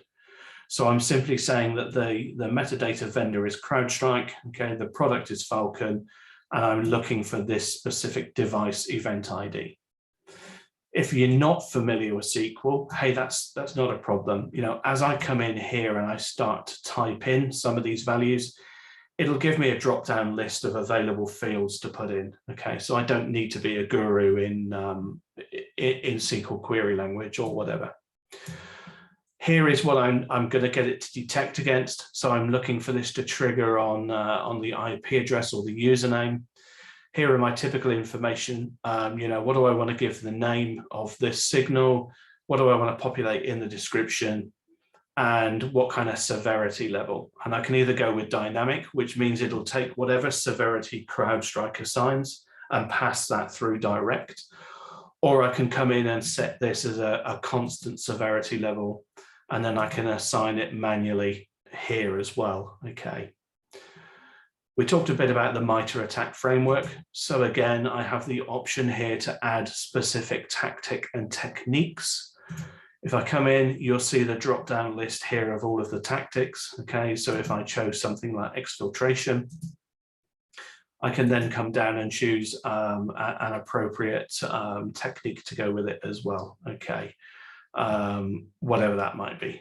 Okay, I just kind of come in and pick something at random, and you'll see it populates there as well. I can also create my own tags at this level. So if I just do something like test, okay, it should create that tag for me. Oh, actually, it's not going to do it because I'm in a predetermined rule. If I was creating this rule from scratch, then it would allow me to populate this with any tag that I wish to do. Okay. A couple of other quick features. Prototyping. This is a really cool feature within the core platform. So instead of having to have a separate SIM platform, excuse me. Told you my throat would go dry. Instead of having a separate SIM platform to do my development work in, I can actually do that in the core platform as well. So it's going to save me cost. I don't have to have two SIMs up and running and to manage and so on. If I'm working on this particular rule, I set it to prototype. And what will happen then is it's going to trigger security signals for me, but it won't include those in any of the insights. So I can test this for a couple of days, make sure the rule behaves as I expect it to. When I'm happy with that, I then untick the box, okay, and it goes into live production. So it then will start detecting and generating insights for me. Lastly, then I've got a bit of history here around who's modified that rule. I can see any previous insights that it's triggered. And then finally, any signals here that's been triggered from that as well. Okay. The really cool thing is this is all in one place. Again, if I think about some of the SIM platforms I've worked with in the past, I'd have to be pivoting out to different screens now to get this same information, which is really useful to just have it all here in one place. Okay. Let me just come out of there. We've talked a little bit about threat intelligence feeds as we've gone through, and we've shown you a couple of those signals where threat intel has popped up. So I have the ability to ingest threat intel. Could be something as simple as adding uploading a CSV file, or I can incorporate something like a sticks or taxi feed as well. Okay. So if you have any paid for subscriptions that you want to bring into the platform, you can do so. Or you can just leverage some of the free and the open source ones that are out there at the moment. You know, things like Anomaly Limo, Alien Vault OTX, that kind of thing. Okay. So that kind of wraps up a quick tour of Cloud SIM. What we're going to do now is we're going to kind of jump in and let you guys have a go at doing some of this. Okay. Let me just jump across to my other share. Okay, so just to quickly recap again, the key benefits of Cloud SIM Enterprise. Okay, it is a cloud native solution. It was designed and built within the cloud itself. It is purely focused on security. Hence, you know, at the beginning, I said we would kind of send across our security-centric events that we typically would want to correlate across in our security operations center. It's going to correlate in real time across multiple sources, you know, whether that's AWS, GCP, Azure, on-premise, Microsoft, firewalls, you name it, you know, it can correlate across all of those. The insight clustering capability, we kind of demonstrated how that can reduce false positives and alerts. The MITRE ATT&CK framework, you know, being able to align everything to that is really good. It's certainly something that's being used by more and more organizations now. That clustering capability to bring all relevant alerts into one simple actionable insight for viewing and investigation.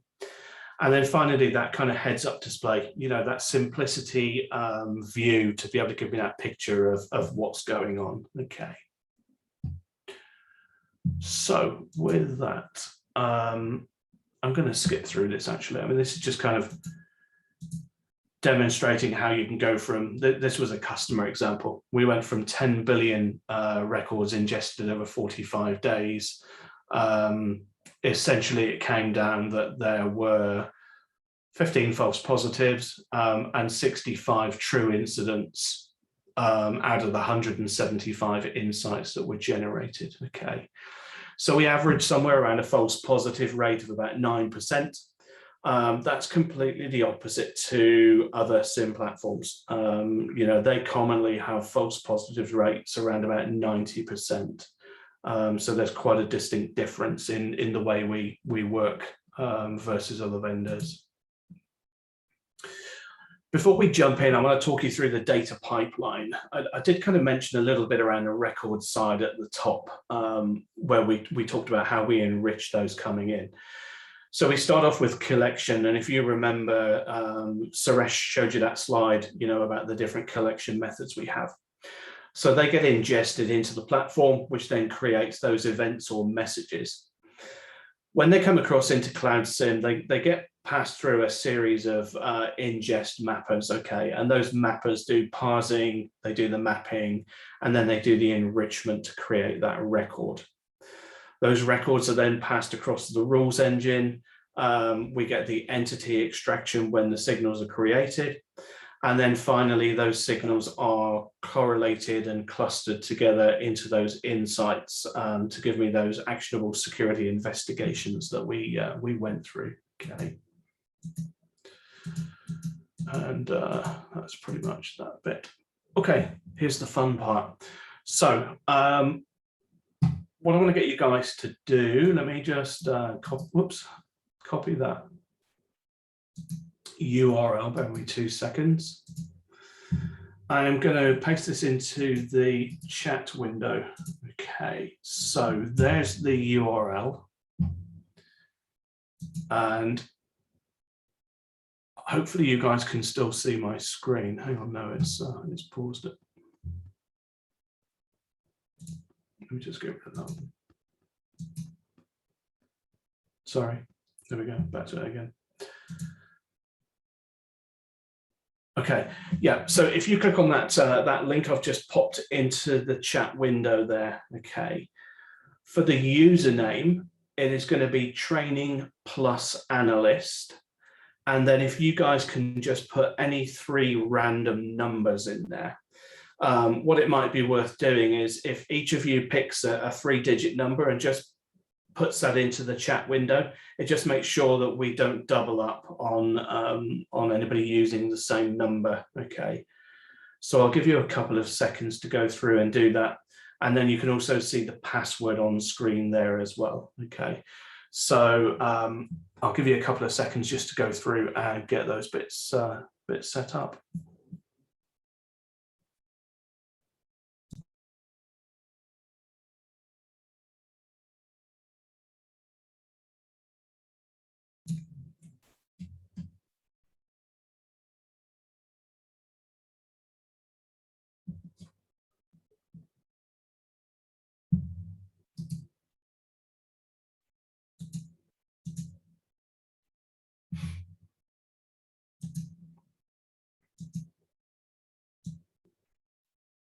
Okay, I'm going to I'm going to log in as well. Let me just put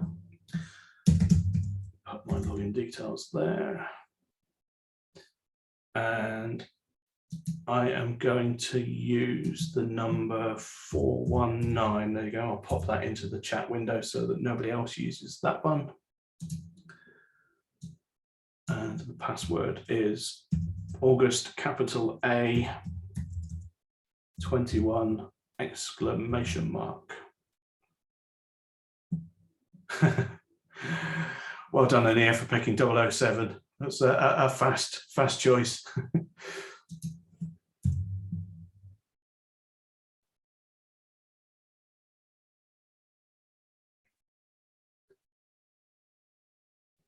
Okay, great. I can see some of you guys populating those in there.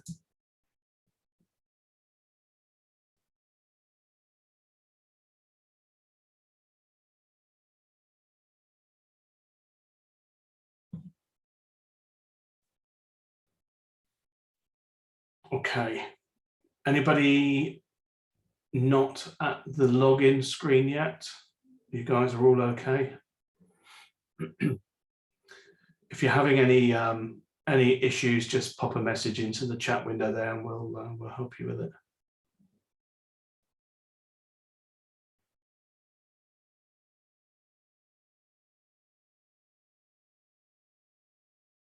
Okay.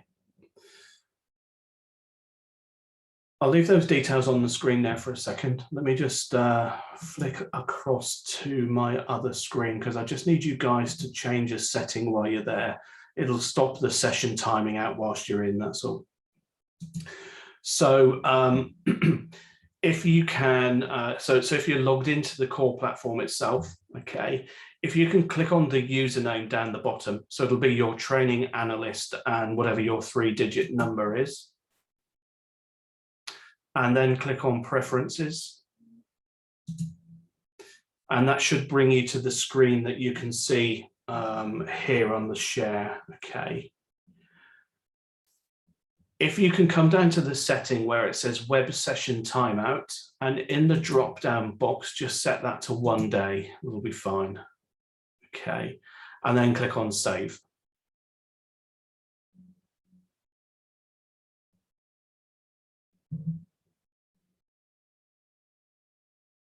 Okay, and if you guys have all done that, next thing to do then will be to click on the Cloud SIM Enterprise that you can see here on the left-hand side.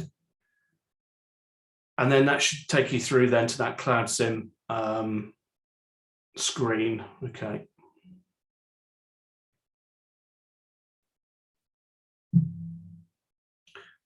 So let me just get my mouse back a second.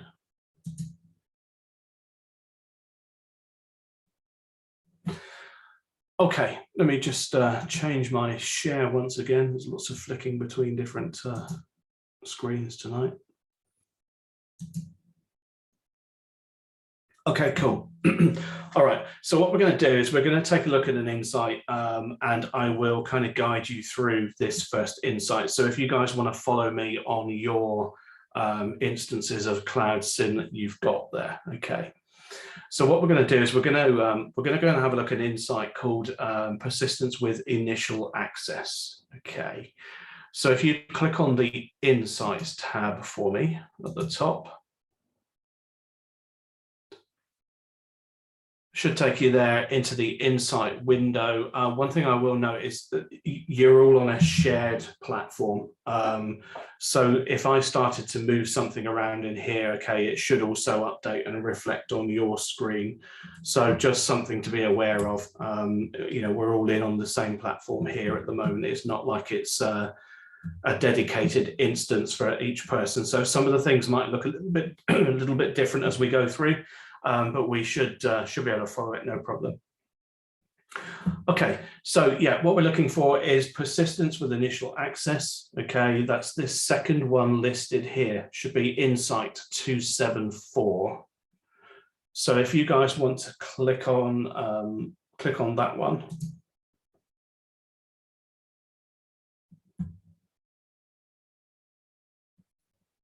Okay, so hopefully you're now looking at the screen, which has got that that kind of workflow workbench view that I talked you through earlier on.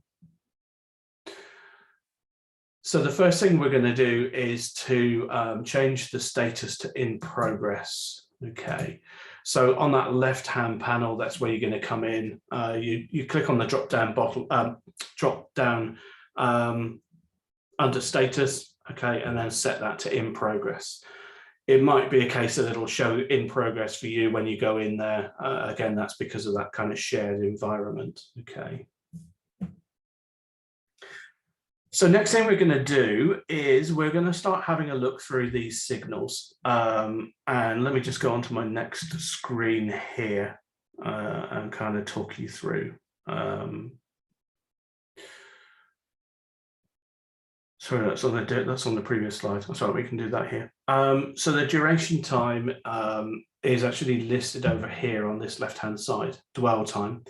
So if you remember, we were talking about that ability to track over a time period.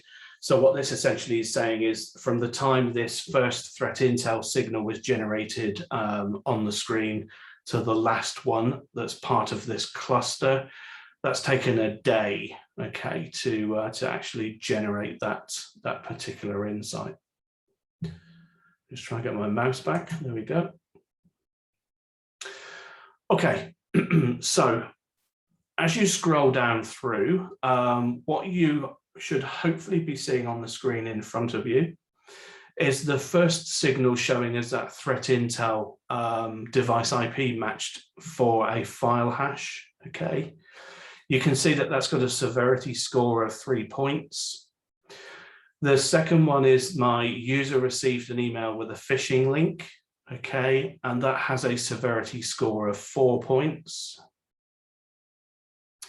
Then as I scroll down through, you should be seeing the checkpoint threat emulation on your screens with a severity of 3 points.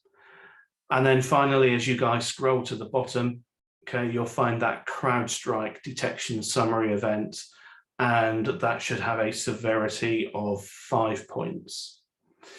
So when we add all of those together, that essentially gives us that 15 points of severity. If you remember, I said that kind of 13 points and above are that trigger point. What actually has happened there is the insight threshold is set to 12 points, but it needs to exceed 12 to actually cluster these together. When the score is generated, anything that is 12 to 13 is classed as a low severity. 14 to 16, I think, is a medium, and then anything above that is classified as a high severity. If you look in the panel over on the left-hand side, you'll see that we have a severity rating there of 15 points. Okay, sorry, a severity of medium, which kind of equates to those 15 points that we've combined in all of those signals. Okay.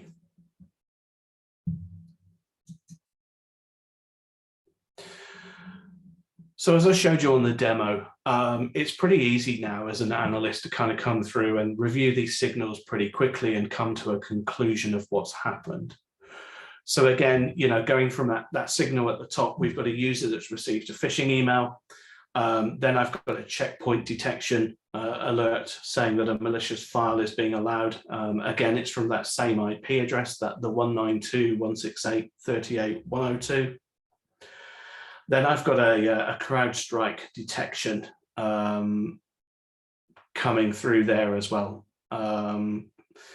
And you can see how all of those combined are kind of building that picture of the fact that a user has they've received an email, they've done exactly what we would hope they wouldn't do, and it's likely a successful phishing attack. Okay.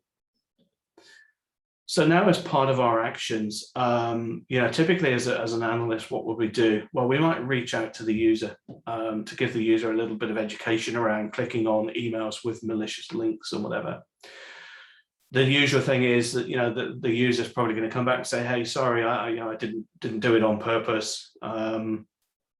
And then as a final step there, it's likely that we would reassign this to another team, to get the malware cleaned off of the endpoint, run a full system scan. Worst case scenario, we might be asking them to do a reimage of the laptop or the workstation. Okay.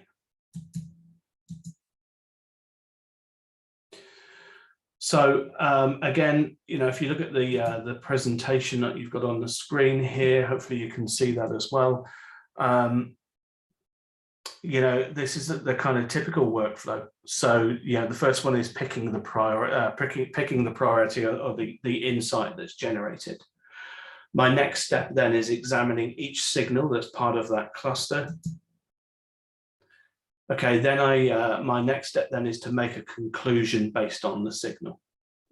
So, again, a recap here is where we're seeing an email inbound, malicious URL's been clicked. There's a threat intelligence match, and then we've got a CrowdStrike alert from the endpoint as well. Okay. So once again, our conclusion there is, we might need to do some user education, do some better training for users around clicking on phishing email links and so on. And then finally there, we would take an action for this particular one. Okay. And you guys are more than welcome to do that action on your screens if you want. You just click on the actions. There should be an option there for email to SOC. I'm just double checking to make sure it is there. No, it looks like it's changed. Yeah, you can just come in and choose email insight. That's fine. Okay. So you would come down, do that as an action. And then finally, you would then close off the status. Okay, so close it as resolved. If you wanted to put some notes in there, you can do so. If not, you just click on close insight. Okay. All right. Okay. So that's me kind of taking you through on a guided one. What I'm going to do now, as long as my slides are in the right order, just going to pause for any questions or answers that you guys might have around that. If not, we'll jump in, and I'll give you an example insight, okay, and then I'll give you 10 minutes to go in and do your investigation, and then come back and we'll kind of post up some answers in the chat window around what you found. Okay. So if anybody's got any questions, that's a good point to jump in and pop them into the Q&A now. If not, I'll just give you a couple of seconds and then we'll step into the next part.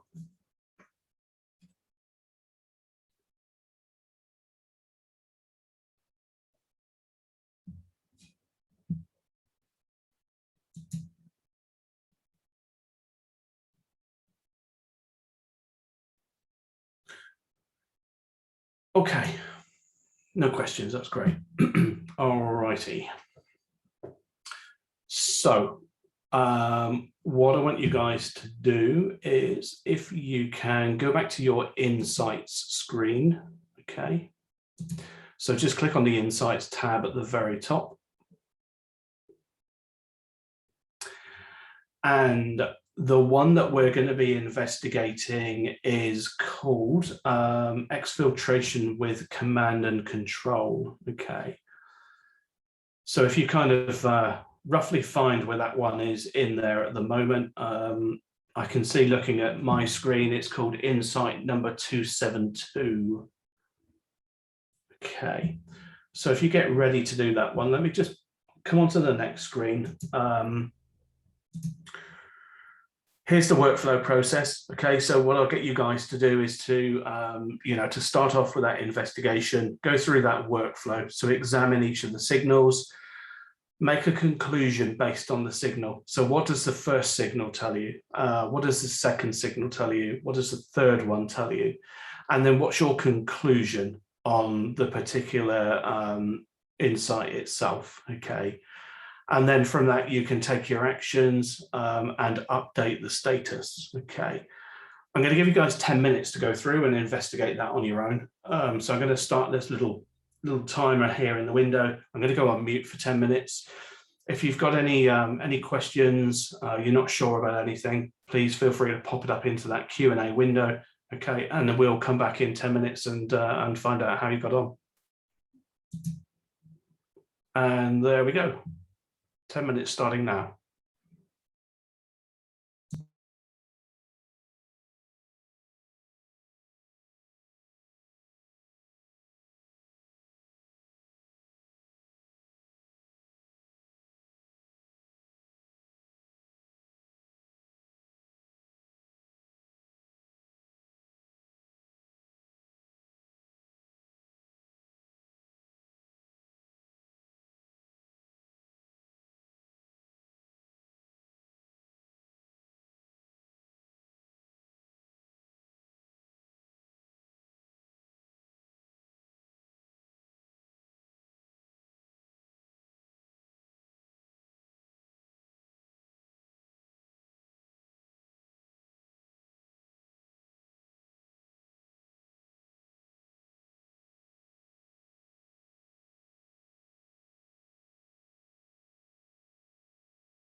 Okay, we have 5 minutes left.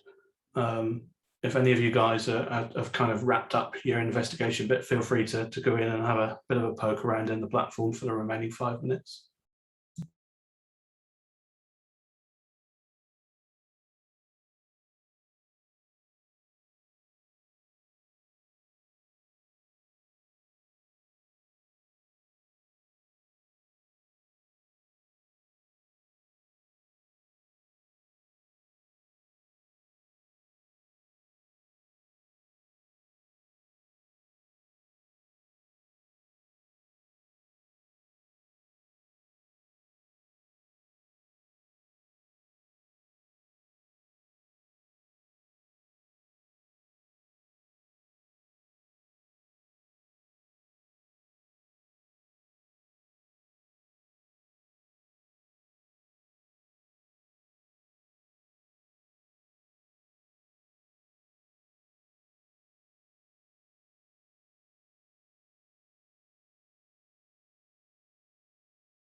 Okay, there we go. All right, so that's your 10 minutes up. Yeah, hopefully you you kind of went through and got a feel for what that particular insight was, and you were able to go through and build up a bit of a picture. Let's come over and let's do a review of where we are. Okay, so what you should have found was the first alert that popped up there was an AWS guard duty alert for an unauthorized access credential exfiltration. Okay. Your second signal, which you should have seen, was a threat intel match for an AWS API call. Okay. So that was detecting that the IP address being used by the user was a known bad IP. And then the third signal there was an AWS API call from a terminated AD account. Okay. So hopefully you kind of thought along the same lines as myself and my colleagues. And the conclusion that we would come to on this one is that we've got a terminated employee from the organization, okay? And that particular employee still has active credentials to AWS, even though their Active Directory account has been disabled. And this user may well be performing malicious activity, okay? The reason why we probably come to that conclusion is if you look at the last the last couple of alerts that popped up there, the final one was around a malicious user agent. So it's highly likely that this wasn't just a terminated employee that was testing to see if their AWS credentials were still were still valid. It's highly probable that they logged in with malicious intent. So using the workflow then, the next thing would be to go through and kind of take our action on that. So again, as a conclusion there, I would maybe hand it off to a tier 2 team for resolution. If I've got an AWS administrator, I would get that user, disabled or deleted from the environment. You could go as far as perhaps blocking that, that malicious IP address from any inbound access. There's a whole kind of host of different activities, I guess, that you could take there for this particular scenario. So I guess a good question to kind of sit and think about for a second is, how long would it take you to do that with kind of current tools and processes? Kush talked a little bit at the beginning around, how we get a multitude of different events that we can bring in from various different AWS, infrastructure, things like network events, VPC, guard duty, and so on. But without having a true SIM platform where I can, correlate across all of those sources, enrich the information with things like threat intelligence lookups, enrich user information from Active Directory, and some of those kind of things. It demonstrates how hard it is to detect and investigate some of the particular issues that we've kind of looked at today. So just to kind of recap again, the three kind of key things that I think stand out for us with Cloud SIEM Enterprise is, simply that insight correlation, being able to take a multitude of signals and bring those down into, cluster them down into an insight for an investigation with a high probability that insight is going to be real activity, malicious activity, or so on. Also, the ability to enrich that information, not just from that ingestion point. We talked a little bit around records and how we can enrich them by doing lookups to threat intelligence feeds and so on. But also within the platform itself. If you remember, we were able to click on the little 6 dots next to some of those, some of the artifacts in an event.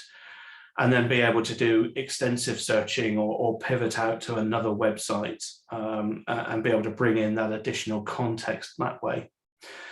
And then finally, the ability to automate actions, whether that's in a lightweight capability, simply being able to, pass an insight out to Slack, to a team within Slack or PagerDuty, or maybe an integration with ServiceNow as that kind of lightweight capability, through to having a full-blown SOA tool running, whether that's Sumo Logic's Cloud SOA product, to be able to completely automate that end-to-end piece.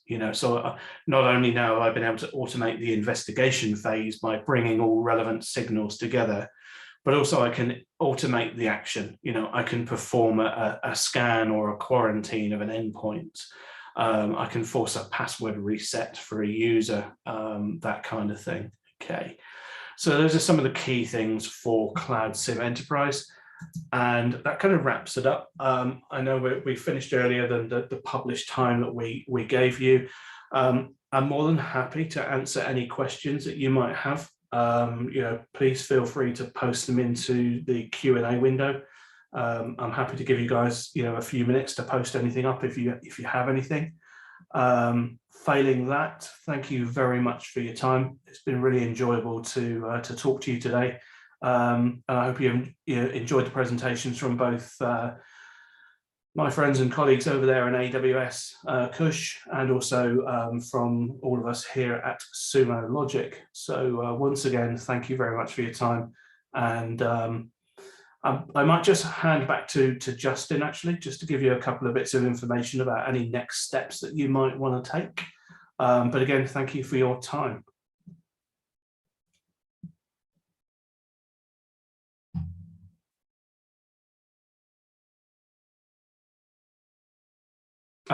Okay, I've just been told Justin is not on the call.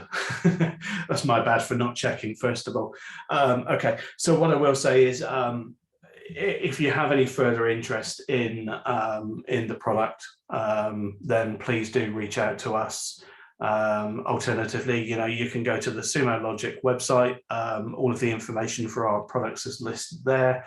And also, please feel free to talk to your AWS reps as well. They've got a whole host of information around how we work closely, and we can get all of that information for you as required. My colleague has just reminded me as well, we do have a free trial. So, you're more than welcome to sign up for a free trial just to get a bit more of a hands-on with our platform. There's a lot of different options there that we can step forward with you and help you. So once again, thank you very much for your time, and we'll close down this session. Thank you. Thank you.